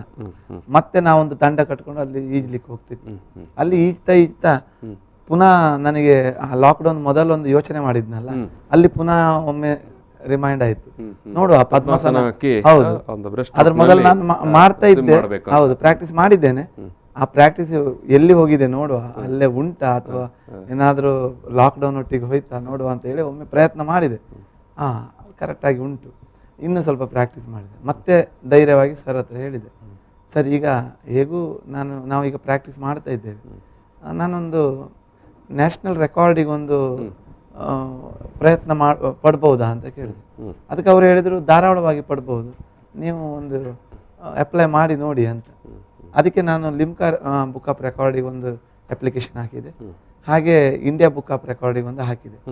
ಆವಾಗ ಲಿಮ್ಕಾ ಬುಕ್ ರೆಕಾರ್ಡ್ನವರು ಸ್ವಲ್ಪ ತಡ ಮಾಡಿದ್ರು. ಅಂದರೆ ಅವರು ಯಾವುದು ಈಗಾಗಲೇ ಇದೆ ಅದನ್ನು ಬ್ರೇಕ್ ಮಾಡ್ತೀನಿ ಅಂತ ಹೇಳಿದರೆ, ಆಲ್ರೆಡಿ ಇರುವ ದಾಖಲೆಯನ್ನು ಬ್ರೇಕ್ ಮಾಡೋದಾದ್ರೆ ಕೂಡಲೇ ಅವರು ಪರ್ಮಿಷನ್ ಕೊಡ್ತಾರೆ. ಹೊಸ ದಾಖಲೆಯನ್ನು ಮಾಡ್ತೀನಿ ಅಂತ ಹೇಳಿದ ಕೂಡಲೇ ಅದನ್ನು ಅವರು ಎಲ್ಲ ಒಮ್ಮೆ ಹುಡುಕ್ಬೇಕಾಗ್ತದೆ, ಉಂಟಾ ಇಲ್ವಾ, ಅಥವಾ ಮತ್ತೆ ಅವರಿಗೆ ಸ್ವಲ್ಪ ಸ್ಪಷ್ಟವಾಗಿ ಗೊತ್ತಾಗಬೇಕು. ನಾವು ಹೇಳುದು ಅವರೇನೋ ತಿಳ್ಕೊಳ್ಳುವಾಗ ಏನೋ ಇದಾಗಿರ್ತದೆ, ಹಾಗೆ ಸ್ವಲ್ಪ ಡಿಲೇ ಆಯಿತು. ಆದರೆ ಇಂಡಿಯಾ ಬುಕ್ ಆಫ್ ರೆಕಾರ್ಡ್ನವರು ಕೂಡಲೇ ಸ್ಪಂದಿಸಿದ್ರು. ಅವರು ಸ್ಪಂದಿಸಿದ ಕೂಡಲೇ ಗುರುಗಳಲ್ಲಿ ಹೇಳಿದೆ, ಅವರಿದ್ದು ಪಾಸಿಟಿವ್ ಉತ್ತರ ಬಂದಿದೆ, ನಾವು ಈಗ ಇದಕ್ಕೆ ಪ್ರೊಸೀಜರ್ ಸ್ಟಾರ್ಟ್ ಮಾಡುವ ಅಂತ. ಅದಕ್ಕೆ ಬೇಕಲ್ಲ, ತುಂಬಾ ಪರ್ಮಿಷನ್ಗಳು ಬೇಕಲ್ಲ ನಮ್ಮ ಇಲಾಖೆಯಿಂದ. ಹೌದು, ಸಮುದ್ರದಲ್ಲಿ ಈಜುವುದು ಮತ್ತು ಅದು ಕೊಡೋ ಒಂದು ದಾಖಲೆಗಾಗಿ ಅಂತ ಹೇಳಿದ್ರೆ ಸಾಕಷ್ಟು ಪರ್ಮಿಷನ್ ಮತ್ತು ಮುನ್ನೆಚ್ಚರಿಕೆಗಳು ಎಲ್ಲ ಬೇಕು. ಎಸ್, ನಾನು ಕಥನ ಮುಂದುವರಿಬೇಕು, ತುಂಬ ಚೆನ್ನಾಗಿದೆ ಇದು. ಬಿ ಕೆ ನಾಯ್ಕ್ ಸರ್ ಅವರೇ, ಈಗ ನಾಗರಾಜ್ ಕಾರ್ವಿ ಅವರನ್ನು ನೀವು ರೂಪುಗೊಳಿಸಿದ ಬಗ್ಗೆ, ಜೊತೆಗೆ ನಿಮ್ಮ ಈಜು ತರಬೇತಿ ಇದರ ಬಗ್ಗೆ ಎಲ್ಲ ಒಂಚೂರು ನೀವು ಹೇಳಬೇಕು. ವೀಕ್ಷಕರೇ ನಮಸ್ಕಾರ. ನಾಗರಾಜ ಕಾರ್ಯ ಅವರು ನಮ್ಮ ಸರ್ಕಾರಿ ನೌಕರರ ಕ್ರೀಡೋತ್ಸವ ಪ್ರತಿ ವರ್ಷ ನಡೀತಾ ಇರ್ತದೆ. 2016ರಲ್ಲಿ ನಮ್ಮ ಕ್ರೀಡೋತ್ಸವ ಮಂಗಳ ಸ್ಟೇಡಿಯಂನಲ್ಲಿ ನಡೆಯುವಾಗ ಆ ರೈಲಿಂಗ್ ಹತ್ರ ಇವರು ನಡೀತಾ ಬರ್ತಾ ಇದ್ರು. ನಾನು ನ್ಯಾಷನಲ್ಗೆ ಹೋದ ಕಾರಣ ನನ್ನ ಹತ್ರ ಒಂದು ಬನ್ಯನಿ ಇತ್ತು, ಟೀಮ್ ಕರ್ನಾಟಕ ಅಂತ. ಅದನ್ನ ನೋಡ್ಕೊಂಡು ಇದು ಸ್ವಿಮ್ಮಿಂಗ್ ಜನ ಇರ್ಬೇಕಂತ ಹೇಳ್ಕೊಂಡು ಬಂದು ಮಾತಾಡಿಸಿದ್ರು. ಈಗಾಗಲೇ ಅವರು ಹೇಳಿದ ಹಾಗೆ ನನ್ನ ಕೈ ಹಿಡ್ಕೊಂಡ್ರಂತ ಹೆಸರು ಕೇಳಿದೆ. ಆಗ ನಾನು ನಾಗರಾಜ ಕಾರ್ಯವರು ನನಗೆ ಸ್ವಿಮ್ಮಿಂಗ್ಲಿ ಪಾರ್ಟಿಸಿಪೇಟ್ ಮಾಡ್ಬೋದಾ ಅಂತ ಕೇಳಿದ್ರು. ನೀವು ಕಾರ್ವೇರ ಅಂದ ಕೂಡಲೇ ನನಗೆ ಗೊತ್ತಾಯ್ತು, ಇವರು ಮೀನುಗಾರರು, ಮೀನಿನಂತೆ ಈಜಬಲ್ಲರು ಅಂತ. ಇಂಥ ಜನವೇ ಬೇಕಿತ್ತು ನನಗೆ ಸಹ. ನಮ್ಮ ಟೀಮಿಗೆ ಒಂದು 2 ಜನದ ಅವಶ್ಯಕತೆ ಇತ್ತು. ಹಿಂದೆ ಇದ್ದವರು ಇಲ್ಲಿಂದ ವರ್ಗಾವಣೆ ಆಗಿ ಹೋದ ಕಾರಣ ನಮಗೆ ಅಂತ ಜನ ಬೇಕಿತ್ತು ಅವರಿಗೆ. ಆದ ಕಾರಣ ನೀವು ಪ್ರತಿ ದಿನ ಬರೋದಾದ್ರೆ ನಿಮ್ಮನ್ನು ನಮ್ಮ ಟೀಮಿಗೆ ಸೇರಿಸ್ಕೊಳ್ಳಿಕ್ಕೆ ಅವಕಾಶ ಇದೆ. ನೀವು ಕಾರ್ವೇರ್ ಅಂದ ಕೂಡಲೇ ನಮ್ಗೆ ಮತ್ತೊಂದು ಗಮನ ಅಲ್ಲೇ ಸ್ಪಾಟಲ್ಲಿ ಹೇಳಿದೆ, ಕಾರ್ವೇರ್ಗೆ ನಾನು ಏನು ಸ್ವಿಮ್ಮಿಂಗ್ ಹೇಳ್ಕೊಡುವಾಗಿಲ್ಲ. ಅವರಂದ್ರೆ ಕಡಲ ಮಕ್ಕಳು, ನೀರಿನಲ್ಲಿ ನಡೆಯುವವರು, ನಡೆಯುವ ವ್ಯಕ್ತಿಗಳಿಗೆ ನಾನು ಸ್ವಿಮ್ಮಿಂಗ್ ಹೇಳ್ಕೊಡುವಂತ ಅವಶ್ಯಕತೆ ಏನೂ ಇರುವುದಿಲ್ಲ. ಆದ್ರೂ ನೀವು ಬನ್ನಿ ಅಂತ ಹೇಳಿದೆ, ರೆಗ್ಯುಲರ್ ಬಂದರು. ಆ ನಂತರ ಅವರಿಗೆ ಹೇಳಿದಾಗೆ ಒಂದು 4 ದಿನ ಬಂದು, ಹೆಚ್ಚಿನವರು ಹಾಗೆ 4 ದಿನ ಬಂದು ಮತ್ತೆ ನಿಮಗೆ ಒಂದು ಶೀತ ಆಯಿತು, ನಾನು ಬರೋದಿಲ್ಲ, 4 ದಿನ ಬರೋದಿಲ್ಲ, ಹಾಗೆ ಹೀಗೆ ಅಂತ ಹೇಳ್ಕೊಂಡು ಹೇಳ್ತಾರೆ. ಮತ್ತೆ ಅವ್ರು ಬೆನ್ನಿ ಹಿಡಿದೆ, ನಾನು ಹೀಗೆ ಮಾಡಿದ್ರೆ ಆಗುದಿಲ್ಲ, ಬರ್ಬೇಕು ಅಂತ ಹೇಳಿದೆ. ಅದು ಅವರಿಗೆ ಪ್ರೇರೇಪಣೆ ಆಯ್ತು ಬರ್ಲಿಕ್ಕೆ. ಅವರಿಗೆ ಯಾಕೆ ಬರುದಿಲ್ಲ ಅಂತ ಹೇಳಿಕ್ಕೆ ಅವ್ರಿಗೆ ಆನ್ಸರ್ ಇರ್ಲಿಲ್ಲ. ಅಲ್ಲಿಂದ ಕಂಟಿನ್ಯೂ ಆಯ್ತು. ಒಂದು ದಿನ ಅಬ್ಸೆಂಟ್ ಆದ್ರೆ ನಾನು ಕೇಳ್ತಿದ್ದೆ ಯಾಕೆ ಇವತ್ತು ಬರ್ಲಿಲ್ಲ ಅಂತ. ಯಾಕಂದ್ರೆ ಅವರು ಒಂದು ಶಿಕ್ಷಕನಾಗಿ ಇಲ್ಲಿ ಸ್ವಿಮ್ಮಿಂಗ್ ಮಾಡಿ ಆನಂತರ ಕಲ್ಮಂಜಕ್ಕೆ ಇಲ್ಲಿಂದ ಹೆಚ್ಚು ಕಮ್ಮಿ ಒಂದು 20 ಕಿಲೋಮೀಟರ್ ದೂರ ಇದೆ. 27 ಬಂಟ್ವಾಳ ತಾಲೂಕು. ಮನೆಯಿಂದ ಅಲ್ಲಿಗೆ 27 ಅವರು ವಾಸ್ತವ ಇಲ್ಲಿ ಮಂಗಳೂರಲ್ಲಿ ಇದ್ದಾರೆ. ಇಲ್ಲಿಂದ 27 ಕಿಲೋಮೀಟರ್ ಜರ್ನಿ ಮಾಡಬೇಕು. ಮತ್ತೆ ಆ ಶಾಲೆಯಲ್ಲಿ ಸಹ ಈಗ ಹೆಚ್ಚಿನ ಸರ್ಕಾರಿ ಕಚೇರಿಗಳಲ್ಲಿ ಮತ್ತು ಶಾಲೆಯಲ್ಲಿ ಸಿಬ್ಬಂದಿಗೆ ಮತ್ತು ಶಿಕ್ಷಕರ ಕೊರತೆ ಇದೆ. ಇವರ ಶಾಲೆಯಲ್ಲಿ ಸಹ ತುಂಬ ಶಿಕ್ಷಕರ ಕೊರತೆ ಇತ್ತು. ಪಾಠ ಪ್ರವಚನದ ಹೆಚ್ಚಿನ ಒತ್ತಡ ಇರುಗಿತ್ತು. ಆದ್ರೂ ಸಹ ಬೆಳಿಗ್ಗೆ ಬಂದು ತರಬೇತಿ ಮುಗಿಸಿ ಮನೆಗೆ ಹೋಗಿ ಅವರ ನಿತ್ಯ ಕರ್ಮಗಳನ್ನು ಮುಗಿಸಿ ಆನಂತರ ಶಾಲೆಗೆ ಹೋಗಿ ಪಾಠ ಮಾಡ್ತಾ ಇದ್ರು. ಹಾಗೆ ನಮ್ಮ ಜರ್ನಿ ನಡೀತಾ ಹೋಯ್ತು. ಆನಂತರ ಕಾಂಪಿಟಿಷನ್ಗೆ ಅವ್ರಿಗೆ ಕೆಲವೇ ಸ್ಟ್ರೋಕ್ಗಳನ್ನು ಮಾತ್ರ ನಾನು ಹೇಳ್ಕೊಟ್ಟೆ. ನಾನು ಚಿಕ್ಕ ಮಕ್ಕಳಿಗೆ ಮಾತ್ರ ಹೇಳ್ಕೊಡ್ತಿದ್ದೆ, ಹೆಚ್ಚೇನು ಗೊತ್ತಿರಲಿಲ್ಲ ನನಗೆ ಸಹ. ನಮ್ಮನ್ನು ಸಹ ತಯಾರು ಮಾಡಿದವರು ಶಿವಣ್ಣದಗಟ್ಟಿ ಮತ್ತು ಇಲ್ಲಿ ಪಕ್ಕದಲ್ಲಿ ಇರುವಂತಹ ನಮ್ಮ ಲೋಕರಾಜ್ ಸರ್ ಅವರು ನನಗೆ ಸಹ ಹೇಳ್ಕೊಟ್ಟವರು. ನಾನು ಸಹ ನದಿಯಲ್ಲಿ ಕಲ್ತವ ಮೊದಲು. ಕಾರ್ಯವರು ಸಮುದ್ರದಲ್ಲಿ ಕಲ್ತರೆ, ನಾನು ನದಿಯಲ್ಲಿ ಕಲ್ತವ. ನನ್ನನ್ನು ಸಹ ತಯಾರು ಮಾಡಿದವರು ಶಿವಣ್ಣದಗಟ್ಟಿ ಮತ್ತು ಲೋಕರಾಜ್ ಸರ್ ಅವರು. ನನ್ನ ತಪ್ಪನ್ನ ನನಗೆ ಎಷ್ಟು ಗೊತ್ತಿದೆ ಅದನ್ನ ನಾಗರಾಜ ಕಾರ್ಯವರಿಗೆ ಹೇಳಿದೆ. ಮತ್ತೆ ಅದು ಹೀಗೆ ಈಜುದಕ್ಕೂ ಸಹ ಕಾಂಪಿಟಿಷನ್ ಈಜುದಕ್ಕೂ ಸಹ ತುಂಬಾ ವ್ಯತ್ಯಾಸ ಇದೆ. ಆ ಸಣ್ಣ ಪುಟ್ಟ ಸ್ಟ್ರೋಕ್ಗಳನ್ನು ಹೇಗೆ ಫಿನಿಶ್ ಮಾಡಬೇಕು, ಹೇಗೆ ಸ್ಟಾರ್ಟಿಂಗ್ ತಗೊಳ್ಬೇಕಂತ ಎಲ್ಲ ಹೇಳಿದೆ. ಅದರಲ್ಲಿ ಒಂದು ಡಿಸಿಪ್ಲಿನ್ ಅಂತ ಇರ್ತದೆ, ಆ ಸ್ಪೋರ್ಟ್ಸ್ ಡಿಸಿಪ್ಲಿನ್ ಸ್ವಿಮ್ಮಿಂಗ್ ಅಲ್ಲಿ. ಆ ಡಿಸಿಪ್ಲಿನ್ ಈ ತರ ಮಾಡಿದ್ರೆ ಹೀಗೆ ಆಗ್ತದೆ ಅಂತ. ಮತ್ತೆ ಅವರ ವಿವಿಧ 4 ಸ್ಟ್ರೋಕ್ ಇದೆ ಅದರಲ್ಲಿ ಸ್ವಿಮ್ಮಿಂಗ್ ಅಲ್ಲಿ. ಅದರಲ್ಲಿ ಇವರಿಗೆ ಯಾವುದು ಸೂಕ್ತ ಆಗ್ತದೆ ಅಂತ ಪರಿಶೀಲನೆ ಮಾಡಿದಾಗ ಇವರಿಗೆ ಬ್ರೆಸ್ಟ್ ಸ್ಟ್ರೋಕ್ಗೆ ಸೂಕ್ತ ಅಂತ ಪರಿಗಣಿಸಿ ಅವರಿಗೆ ರಾಜ್ಯ ಮಟ್ಟದಲ್ಲಿ ನೀವು ಬ್ರೆಸ್ಟ್ ಸ್ಟ್ರೋಕಲ್ಲಿ ಮಾಡಿದ್ರೇನೆ ನಿಮಗೆ ಮೆಡಲ್ ಬರ್ತದೆ. ಮತ್ತೆ ಇಡೀ ರಾಜ್ಯ ಮಟ್ಟದಲ್ಲಿ ಸ್ವಿಮ್ಮರ್ ಸರ್ ಯಾರು ಇರ್ತಾರೆ, ಯಾರು ಮಧ್ಯದಲ್ಲಿ ಇವರನ್ನು ಹಾಕಿದ್ರೆ ಮೆಡಲ್ ಬರ್ಬೋದು ಅಂತ ಹೇಳ್ಕೊಂಡು ನನಗೆ ಮಾಹಿತಿ ಇದ್ದ ಕಾರಣ ಅವರು ಬ್ರೆಸ್ಟ್ ಸ್ಟ್ರೋಕಲ್ಲಿ ಅವರನ್ನ ನಾನು ತರಬೇತಿಗೊಳಿಸಿದ್ದೆ. ಇದು ಲೋಕರಾಜ್ ಸರ್, ಈಗ ಬಹುಮುಖ್ಯವಾಗಿ ಈಗ ಸ್ವಿಮ್ಮಿಂಗ್ ಪೂಲಲ್ಲಿ ಏನು ಸ್ವಿಮ್ ಮಾಡುವುದು ಅಥವಾ ನದಿಯಲ್ಲಿ ಸ್ವಿಮ್ ಮಾಡುವಂಥದ್ದು ಅಥವಾ ಸಣ್ಣ ಪುಟ್ಟ ತೊರೆಗಳಲ್ಲೆಲ್ಲ ಮಾಡುವುದಕ್ಕೂ ಕಡಲಿನಲ್ಲೂ ಸ್ವಿಮ್ ಮಾಡೋದಕ್ಕೂ ಏನು ಬಹುಮುಖ್ಯವಾದ ವ್ಯತ್ಯಾಸಗಳು ಏನಿರುತ್ತೆ? ನಾವು ಸ್ವಿಮ್ಮಿಂಗ್ ಪೂಲಲ್ಲಿ ಸ್ವಿಮ್ ಮಾಡುವಾಗ ನಮಗೆ ಗೊತ್ತಿರ್ತದೆ ಇಷ್ಟೇ ವಿಸ್ತೀರ್ಣದಲ್ಲಿ ಸ್ವಿಮ್ಮಿಂಗ್ ಪೂಲ್ ಇರ್ತದೆ, ಮತ್ತೆ ನೀರು ಶುದ್ಧವಾಗಿರ್ತದೆ, ನಾವು ಕಣ್ಣು ಬಿಟ್ಟಾಗೆಲ್ಲ ಕಾಣ್ತದೆ ನಮಗೆ, ಮತ್ತೆ ಒಂದು ಸೇಫ್ಟಿ ಇರ್ತದೆ. ನದಿಗಳಲ್ಲಿ ಮತ್ತು ಸಮುದ್ರಗಳಲ್ಲಿ ಈಜುವಂಥದ್ದು ನಮಗೆ ಅಲ್ಲಿಯ ಪರಿಕಲ್ಪನೆ ಇರುವುದಿಲ್ಲ. ಹೌದು, ವಿಶೇಷವಾಗಿ ನದಿಯಲ್ಲಿ ಒಂದೇ ಪ್ರವಾಹ ಇರ್ತದೆ, ಅಲ್ಲಿ ಈಜುವಾಗ ಒಂದೇ ಕಡೆಗೆ ಮಾತ್ರ ಹೋಗ್ತಾ ಇರ್ತದೆ ನೀರಿನ ಸೆಳೆತ. ಸೊ ಅಲ್ಲಿ ಮತ್ತೆ ಅಷ್ಟು ಕ್ಲಾರಿಟಿ ಇರುವುದಿಲ್ಲ, ನೀರು ನಮಗೆ ಕಾಣುವುದಿಲ್ಲ, ಅಲ್ಲಿಯ ಪರಿಸ್ಥಿತಿ ನಮಗೆ ಗೊತ್ತಿರುವುದಿಲ್ಲ. ಸೊ ಅದು ಸ್ವಲ್ಪ ಅಪಾಯಕಾರಿ. ಅದರ ಬಗ್ಗೆ ಸಂಪೂರ್ಣ ಮಾಹಿತಿ ಇದ್ರೆ ಮಾತ್ರ ನಾವು ನದಿಯಲ್ಲಿ ತೊರೆಗಳಲ್ಲಿ ಈಜಾಡ್ಬೋದು. ಆದ್ರೆ ಇದೆಲ್ಲದಕ್ಕಿಂತಲೂ ಡಿಫ್ರೆಂಟ್ ಅದು ಸಮುದ್ರದಲ್ಲಿ ಇವತ್ತು ತೆರೆಗಳು ಆ ಕಡೆ ಹೋಗ್ತಾ ಇದ್ರೆ ಇನ್ನೊಂದು 10 ದಿವಸ ಕಳೆದ್ರೆ ತೆರೆಗಳು ಈ ಕಡೆ ಬರ್ತದೆ. ಬೆಳಿಗ್ಗೆ ಇದ್ದದ್ದು ಸ್ಪೀಡ್ ಸಂಜೆ ಇರುವುದಿಲ್ಲ. ಈ ರೀತಿ ಕಡಲು ಯಾವ ಟೈಮ್ ಅಲ್ಲಿ ಬದಲಾವಣೆ ಆಗ್ತದೆ ಎನ್ನುವಂಥದ್ದನ್ನ ಹೇಳಲಿಕ್ಕೆ ಸಾಧ್ಯ ಇಲ್ಲ. ಇವತ್ತು ಬೆಳಿಗ್ಗೆ ಬಂದ ಸಮಯದಲ್ಲಿ ಸುಮಾರು ಒಂದು 7 ಗಂಟೆಯ ಸಮಯಕ್ಕೆ ನಾವು ಅಲ್ಲಿ ಮುಟ್ಟಿದ್ದೇವೆ. ಸೊ 7 ಗಂಟೆಯ ಸಮಯಕ್ಕೆ ಸಮುದ್ರ ಬಹಳಷ್ಟು ಶಾಂತವಾಗಿತ್ತು, ಬಹಳ ಖುಷಿ ಆಯ್ತು ನಮಗೆ, ಬಹಳ ಶಾಂತವಾಗಿದೆ. ಆದ್ರೆ ಯಾವಾಗ ಇವರೊಂದು 8:59 ಗಂಟೆ ಹೊತ್ತಿಗೆ ಆರಂಭ ಮಾಡಿದ್ರ ಆ ಟೈಮಲ್ಲಿ ಆ ವೇವ್ ಸ್ಟಾರ್ಟ್ ಆಯ್ತು. ನಾವೊಂದು ಸುಮಾರು ಒಂದು 500 ಮೀಟರ್ ದಾಟಿದ ನಂತರ ಆ ಒಂದು ರೀತಿಯ ಸೆಳೆತ ಸ್ಟಾರ್ಟ್ ಆಯ್ತು. ಅವಾಗ ಏನೆಲ್ಲ ಆಗುತ್ತೆ ರಫ್ ಆದ ವೇವ್ಗಳೆಲ್ಲ ಬಂದಾಗ ನೀವು ಸ್ವಿಮ್ ಮಾಡ್ತಾ ಇದ್ರೆ? ನಮ್ಮನ್ನ ಎಳೆದುಕೊಂಡು ಹೋಗ್ತದೆ. ನಮ್ಮ ಶಕ್ತಿ ಸಾಕಾಗುದಿಲ್ಲ. ಪ್ರಕೃತಿ ಎದುರು ನಾವೆಲ್ಲ ಏನು ಈಜು ಗೊತ್ತಿದ್ರು ಕೂಡ ನಾವು ಶೂನ್ಯ. ಯಾವ ಈಜು ಪಟುವಾಗಿದ್ರು ಕೂಡ ಪ್ರಕೃತಿ ಎದುರು, ಕಡಲಿನ ಎದುರು ಅವನು ಶೂನ್ಯ. ಯಾಕಂತ ಹೇಳಿದ್ರೆ ಅನೇಕ ಸಂದರ್ಭದಲ್ಲಿ ಏನು ಕಡಲಿನಲ್ಲಿ ಅವಘಡಗಳು ಏನೋ ದೋಣಿ ಬೋಟು ಮೀನುಗಾರಿಕೆ ಬೋಟುಗಳೆಲ್ಲ ಮುಳುಗಿ ಒಂದಷ್ಟು ಜನ ಪ್ರಾಣ ಕಳ್ಕೊಳ್ಳೋಂಥ ಪರಿಸ್ಥಿತಿ ಬರ್ತದೆ. ಆವಾಗ ಸಾಮಾನ್ಯ ಜನರು, ನಾಗರಿಕರು ಪ್ರಶ್ನೆ ಮಾಡುವಂತಿರ್ತಾರೆ, ಇವರೆಲ್ಲ ಕಡಲ ಮಕ್ಕಳು, ಕಡಲಿನಲ್ಲೇ ದಿನನಿತ್ಯ ದುಡಿಯುವವರು, ಆಗ ಸರ್ ಹೇಳಿದ್ರಲ್ಲ ಕಡಲಿನಲ್ಲಿ ನಡೆಯುವವರು ಅಂತ. ಸೊ ಬಟ್ ಇವರು ಯಾಕೆ ಏನು ಪ್ರಾಣ ಕಳ್ಕೊಂಡ್ರು ಅಂತ ಒಂದು ಪ್ರಶ್ನೆ ಬರ್ತದೆ.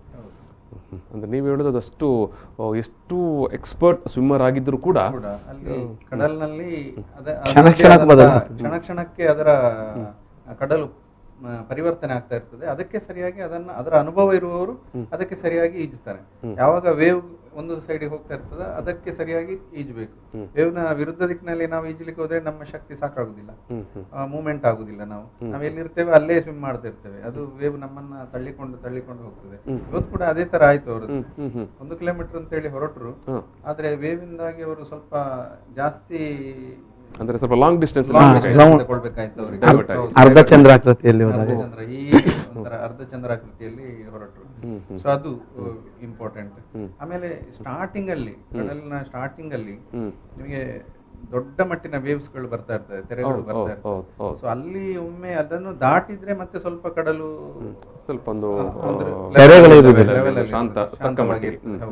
ಬಟ್ ಆ ವೇವ್ ಅನ್ನ ದಾಟಿ ಹೋಗುವಾಗ್ಲೇ ಒಂದು ರೀತಿಯ ಹೆದರಿಕೆ ಆಗ್ತದೆ ಸಾಮಾನ್ಯ ಜನರಿಗೆ. ಸೊ ಆದ ಕಾರಣ ನಿಜವಾಗಿ ಈ ಮೀನುಗಾರಿಕೆ ಮಾಡುವವರನ್ನ ನಿಜವಾಗಿ ನಾವು ಅಭಿನಂದಿಸಬೇಕು. ಯಾಕಂತ ಹೇಳಿದ್ರೆ ಅವರ ಜೀವವನ್ನ ಕೈಯಲ್ಲಿಟ್ಟುಕೊಂಡು ಅವರು ಇದು ಫಿಶ್ಗಳನ್ನೆಲ್ಲ ತರ್ತಾರೆ. ಸೊ ನಾವು ಇಲ್ಲಿ ಅದನ್ನ ತೆಗೆದುಕೊಳ್ತೇವೆ, ಅದಕ್ಕೆ ನಾವು ಬಾರ್ಗೇನ್ ಮಾಡ್ತೇವೆ. ಆದ್ರೆ ಅವರ ಕಷ್ಟವನ್ನ, ಅವರ ಒಂದು ಸಾಹಸವನ್ನ ನಾವು ಅಲ್ಲಿ ಮರಿತೇವೆ. ಯಾರು ಅಲ್ಲಿಗೆ ಹೋಗಿ ಬಂದಿರ್ತಾರ, ಅದೊಂದು ಮಾತಿದೆ ಮೀನುಗಾರಿಕೆಯವರ ಇದರಲ್ಲಿ, ಯಾರು ಸಮುದ್ರದ ನಡುವಿಗೆ ಹೋಗಿ ಅವರು ಹೇಗೆ ಮೀನುಗಾರಿಕೆ ಮಾಡ್ತಾರೆ ಅಂತ ಹೇಳಿ ನೋಡಿ ಬಂದ್ರೆ ಅವರು ಮತ್ತೆ ಮೀನಿಗೆ ಚರ್ಚೆ ಮಾಡುದಿಲ್ಲ. ಮೀನು ಮಾರ್ಕೆಟಲ್ಲಿ ನಿಂತು ಪಾಪ ಅಲ್ಲಿ ಎಷ್ಟೋ ಮೀನು ಮಾರ್ಕೆಟ್ಗೆ ಇಲ್ಲಿ ಮಹಿಳೆಯರು ಮೀನು ಮಾರಾಟ ಮಾಡ್ತಾ ಇರ್ತಾರೆ. ನಾವು ನೀವು ಹೇಳಿದಾಗೆ ದೊಡ್ಡ ಸ್ವರದಲ್ಲಿ ಚರ್ಚೆ ಮಾಡ್ತೇವೆ. ಎಸ್ ವೀಕ್ಷಕರೇ ಅನೇಕ ಕಥನಗಳು ಮಾತನಾಡಲಿಕ್ಕೆ ಈಗ ಸಣ್ಣ ಬ್ರೇಕ್ ತೆಗೆದುಕೊಳ್ತೇವೆ. ಬ್ರೇಕ್ ನಂತರ ಮತ್ತೆ ನಾಗರಾಜ್ ಕಾರ್ವಿಯವರ ಅಪೂರ್ವವಾದ ಸಮುದ್ರ ಯೋಗ ಸಾಧನೆ ಬಗ್ಗೆ ನಾವು ಮಾತಾಡ್ತೇವೆ. ಈಗ ಒಂದು ಸಣ್ಣ ಬ್ರೇಕ್. ಪ್ರಚಲಿತ ಈ ಕಾರ್ಯಕ್ರಮದ ಪ್ರಾಯೋಜಕರು ರೋಹನ್ ಕಾರ್ಪೊರೇಷನ್, ಸಹ ಪ್ರಾಯೋಜಕರು father Muller's charitable trust, SDM college Ujire, VK furniture and electronics. Yes Samudra Yoga Nagaraj ಕಾರ್ವಿಯವರ ಅಪೂರ್ವ ದಾಖಲೆ, ಈ ವಿಚಾರವಾಗಿ ಇವತ್ತು ನಾವು ಮಾತಾಡ್ತಿದ್ವಿ. ಇವತ್ತು ಸಂದರ್ಭದಲ್ಲಿ ನಮ್ಮ ಜೊತೆಗೆ ಇವತ್ತಿನ ದಾಖಲೆ ಮಾಡಿದಂಥ ನಾಗರಾಜ್ ಕಾರ್ವಿಯವರು, ಜೊತೆಗೆ ಅವರ ತರಬೇತುದಾರರಾಗಿರುವಂಥ BK ನಾಯ್ಕ್ ಅವರು ಮತ್ತು ಅವರದೇ ಸ್ವಿಮ್ಮಿಂಗ್ ಕೂಟದ ಬಳಗದ ಲೋಕರಾಜ್ ಅವರು ನಮ್ಮ ಜೊತೆಗಿದ್ದಾರೆ. ಸೊ ಈ ಸಂದರ್ಭದಲ್ಲಿ ನಾನು ಮಾತನಾಡುವಾಗ ಬ್ರೇಕ್ಗಿಂತ ಮೊದಲು ಲೋಕರಾಜ್ ಅವರು ಸಮುದ್ರದ ಈಜುಗಾರಿಕೆಯು ಮತ್ತು ನಮ್ಮ ಸ್ವಿಮ್ಮಿಂಗ್ ಪೂಲ್ನ ಈಜುಗಾರಿಕೆಯು ಇರುವ ಏನು ವ್ಯತ್ಯಾಸಗಳನ್ನು ಹೇಳ್ತಾ ಇದ್ದರು ಲೋಕರಾಜ್ ಸರ್. ಮತ್ತು ಅದನ್ನೇ ಮಾತನ್ನು ಮುಂದುವರಿಸ್ತಾ ಸಾಮಾನ್ಯವಾಗಿ ಅದೇ ಸಮುದ್ರದಲ್ಲಿ ನೀವು ಹೇಳಿದ್ರೆ ದೊಡ್ಡ ದೊಡ್ಡ ಅಲೆಗಳು ಬರುವಾಗ ಅದು ನಮ್ಮನ್ನು ಯಾವುದೋ ಒಂದು ಸೈಡ್ಗೆ ತಗೊಂಡು ಹೋಗ್ತದೆ ಅಂತ. ಸ್ವಿಮ್ಮಿಂಗ್ ಪೂಲ್ಗಳಲ್ಲಿ ಆ ರೀತಿ ಇರುವುದಿಲ್ಲ, ಒಂದು ನಿರ್ದಿಷ್ಟ ಚೌಕಟ್ಟಿನ ಒಳಗೆ ನಾವು ಸ್ವಿಮ್ ಮಾಡ್ತಾ ಇರ್ತೇವೆ ಅಂತ. ಇದನ್ನು ಹೊರತುಪಡಿಸಿ ಬೇರೆ ಬೇರೆ ಏನು ಸವಾಲುಗಳು ಎದುರಾಗುತ್ತೆ, ಅದು ಮೇ ಬಿ ಮೀನುಗಾರರಿಗೆ ಕೂಡ ಯಾವ ರೀತಿಯ ಏನಾದರೂ ದುರ್ಘಟನೆಗಳಾದ ಸಂದರ್ಭದಲ್ಲಿ ಫೇಸ್ ಮಾಡುವಂಥ ಸಂದರ್ಭಗಳು ಯಾವ ರೀತಿ ಇರುತ್ತೆ. ಸಾಮಾನ್ಯ ಸ್ವಿಮ್ಮಿಂಗ್ ಪೂಲ್ಗಳಲ್ಲಾದರೆ ನಿಮ್ಮೆಲ್ಲ ಏನು ಕೂಟದವರೆಲ್ಲ ಆಸುಪಾಸಲ್ಲೇ ಇರ್ತಾರೆ ಸಮುದ್ರದಲ್ಲಿ, ಅಥವಾ ಸಾಮಾನ್ಯವಾಗಿ ಸ್ವಿಮ್ಮಿಂಗ್ ಮಾಡುವವರಿಗೆ ಏನು ತಕ್ಷಣಕ್ಕೆ ಆರೋಗ್ಯ ಸಮಸ್ಯೆ ಬರುವಂಥದ್ದು, ಅಥವಾ ಯಾವ ರೀತಿಯ ಸ್ವಿಮ್ಮಿಂಗ್ ಮಾಡ್ತಾ ಇರುವಾಗಲೇ ಯಾವ ರೀತಿಯ ದೈಹಿಕವಾದ ಸಮಸ್ಯೆಗಳು ಬರುತ್ತೆ, ಕಾಡುತ್ತೆ? ಸಾಮಾನ್ಯವಾಗಿ ಅವರಿಗೆ ಮಸಲ್ ಕ್ಯಾಚ್ ಆಗುವಂಥದ್ದು ನಾವು ನೋಡ್ತಾ ಇದ್ದೇವೆ. ಅದು ನಮ್ಮ ಕಾಂಪಿಟೇಟಿವ್ ಸ್ವಿಮ್ಮರ್ಸ್ ಆಗಿರಲಿ ಅಥವಾ ಬೇರೆ ಯಾರಾದರೂ ಆಗಲಿ, ಯಾವಾಗಲೂ ಈ ಚಳಿಗಾಲದ ಟೈಮಲ್ಲಿ ಸ್ವಲ್ಪ ಜಾಸ್ತಿ ಮಸಲ್ ಕ್ಯಾಚ್ ಆಗುವಂಥದ್ದು. ಚಳಿಗೆ ಸ್ವಲ್ಪ ಮಸಲ್ ಹಿಡಿಯುವಂಥದ್ದು ಅದು ಜಾಸ್ತಿ ಇರ್ತದೆ. ಇವನ್ ಸಮುದ್ರದಲ್ಲಿ ಕಂಪೇರ್ ಮಾಡಿದರೆ ಸಮುದ್ರದಲ್ಲಿ ಸ್ವಲ್ಪ ಜಾಸ್ತಿ ಉಪ್ಪು ನೀರಾದ ಕಾರಣ ಸ್ವಲ್ಪ ಮತ್ತು ಜಾಸ್ತಿ ಇರ್ತದೆ, ಅಲ್ಲಿ ಕೂಡ ಮಸಲ್ ಕ್ಯಾಚ್ ಆಗುವಂಥದ್ದು. ಸೊ ಅಂಥ ಸಂದರ್ಭದಲ್ಲಿ ನಮಗೆ ಸ್ವಿಮ್ಮಿಂಗ್ ಪೂಲ್ ಆದರೆ ಒಂದು ಬದಿಯಲ್ಲಿ ಬಂದು ಅಲ್ಲೇ ನಿಲ್ಬಹುದು ಅಥವಾ ದಂಡೆಯನ್ನು ಹಿಡಿಬಹುದು, ಮೇಲೆ ಬರ್ಬೋದು, ಇಂಥ ಆಪ್ಷನ್ಸ್ಗಳಿರ್ತದೆ. ಆದರೆ ಸಮುದ್ರದಲ್ಲಿ ನೀರಿನ ಮಧ್ಯದಲ್ಲಿ ಅಂಥ ಅವಘಡಗಳಾದರೆ ಆವಾಗ ಹೆಲ್ಪ್ಲೆಸ್ ಆಗಿರ್ತೇವೆ ನಾವು. ಆಮೇಲೆ ಈಜು ಗೊತ್ತಿದ್ರು ಕೂಡ ಈಗ ಕೆಲವೊಮ್ಮೆ ಏನಾಗ್ತದೆ ಅಂತ ಹೇಳಿದ್ರೆ ನಮ್ಮ ದೈಹಿಕ ಸಮಸ್ಯೆಗಳೇನಾದ್ರೂ ಇದ್ರೆ, for example sudden heart attack ಆಗಿರುವಂಥದ್ದು ಅಥವಾ ಫಿಟ್ಸ್ ಬರುವಂಥದ್ದು, ಇಂಥ ಇದು 2 ಕೇಸ್ಗಳು ಬಹಳಷ್ಟು ಡೇಂಜರಸ್ ಈಜುಕೊಳದಲ್ಲಿ. ಅವ ಎಷ್ಟು ದೊಡ್ಡ ಈಜುಪಟು ಆಗಿದ್ರು ಸಡನ್ ಆಗಿ ಅವರಿಗೆ ಹಾರ್ಟ್ ಅಟ್ಯಾಕ್ ಆದ್ರೆ ನೀರಿನ ಒಳಗಡೆ ಏನು ಮಾಡುವಾಗಿಲ್ಲ, ಯಾವ ಲೈಫ್ ಗಾರ್ಡ್ ಇದ್ರು ಕೂಡ ಏನು ಹೆಲ್ಪ್ ಮಾಡ್ಲಿಕ್ಕೆ ಆಗುದಿಲ್ಲ. ಅಂತ ದುರ್ಘಟನೆಗಳು ಬಹಳಷ್ಟು ನಡೆದಿದೆ ಈಗ ಈಗ ಜೊತೆಗೆ ಈಗ ನಮ್ಮ ಕರಾವಳಿಯನ್ನೇ ನಾವು ನೋಡೋದಿದ್ರೆ ಇದು ಬಹುತೇಕ ಸಂದರ್ಭದಲ್ಲಿ ಏನು ಕಡಲಿನಲ್ಲಿ ಈಜಲಿಕ್ಕೆ ಬಂದು ದುರ್ಮರಣಕ್ಕೆ ಒಳಗಾಗುವವರು ಬೇರೆ ಭಾಗದವರು, ಬೇರೆ ಜಿಲ್ಲೆಯಿಂದ ಬಂದವರು. ಅವರು ಬಹುಶಃ ಅವರಲ್ಲಿ ಸ್ವಿಮ್ಮಿಂಗ್ ಪೂಲ್ಗಳಲ್ಲೋ ಈಜು ಮಾಡಿ ಅವರಿಗೆ ಸ್ವಿಮ್ಮಿಂಗ್ ಅಂತ ಗೊತ್ತಿರುತ್ತೆ. ಬಟ್ ವರ್ಷದಲ್ಲಿ ಒಂದಷ್ಟು ಜನ ಇಲ್ಲಿ ದುರ್ಘಟನೆಗೊಳಗಾಗಿ ಉಳ್ಳಾಳ ಇರ್ಬೋದು, ತಣ್ಣೀರ್ಬಾವಿ ಇರ್ಬೋದು, ಪಣಂಬೂರು ಇರ್ಬೋದು, ಅಥವಾ ಉಡುಪಿಯ ಮಲ್ಪೆನೋ ಎಲ್ಲ ನಡೆಯುತ್ತೆ. ಅವರಿಗೆ ಅದು ಹೇಗೆ ಸಮುದ್ರವನ್ನು ಅವರಿಗೆ ಗೇಜ್ ಮಾಡಲಿಕ್ಕೆ ಗೊತ್ತಾಗಿರುವುದಿಲ್ವಾ? ಏನು ಸಮಸ್ಯೆ ಎದುರಾಗಿರುತ್ತೆ ಅವರಿಗೆ? ಅಲ್ಲ, ಅದು ಯಾವ ರೀತಿ ಅಂತ ಹೇಳಿದ್ರೆ, ಅದೇ ನಾನು ಈಗಾಗಲೇ ಹೇಳಿದಾಗೆ ಬೆಳಿಗ್ಗೆ ಸಮುದ್ರ ಅವರು ಈಜು ಸ್ಟಾರ್ಟ್ ಮಾಡುವ ಸಂದರ್ಭದಲ್ಲಿ ಶಾಂತವಾಗಿರ್ತದೆ. ಅವರು ಸ್ವಿಮ್ಮಿಂಗ್ ಪೂಲ್ ನಲ್ಲಿ ಈಜಿದ ಅನುಭವದಲ್ಲಿ ಅವರು ಇಲ್ಲಿ ಕೂಡ ಅದೇ ತರ ಈಜಬಹುದು ಎನ್ನುವಂತ ದೃಷ್ಟಿಯಲ್ಲಿ 1-2-3 ಸರ್ತಿ ಹೋಗಿ ಬರ್ತಾರೆ. ಆಮೇಲೆ ಸ್ವಲ್ಪ ಹೊತ್ತು ಕಳೆದ ನಂತರ ಸಮುದ್ರ ಶಾಂತ ಆದದ್ದು ಅದು ಪ್ರಕ್ಷುಬ್ಧ ಆಗ್ಲಿಕ್ಕೆ ಸ್ಟಾರ್ಟ್ ಆದ್ರೆ ತೆರೆಗಳ ಇದು ತೀವ್ರತೆ ಜಾಸ್ತಿ ಇರ್ತದೆ.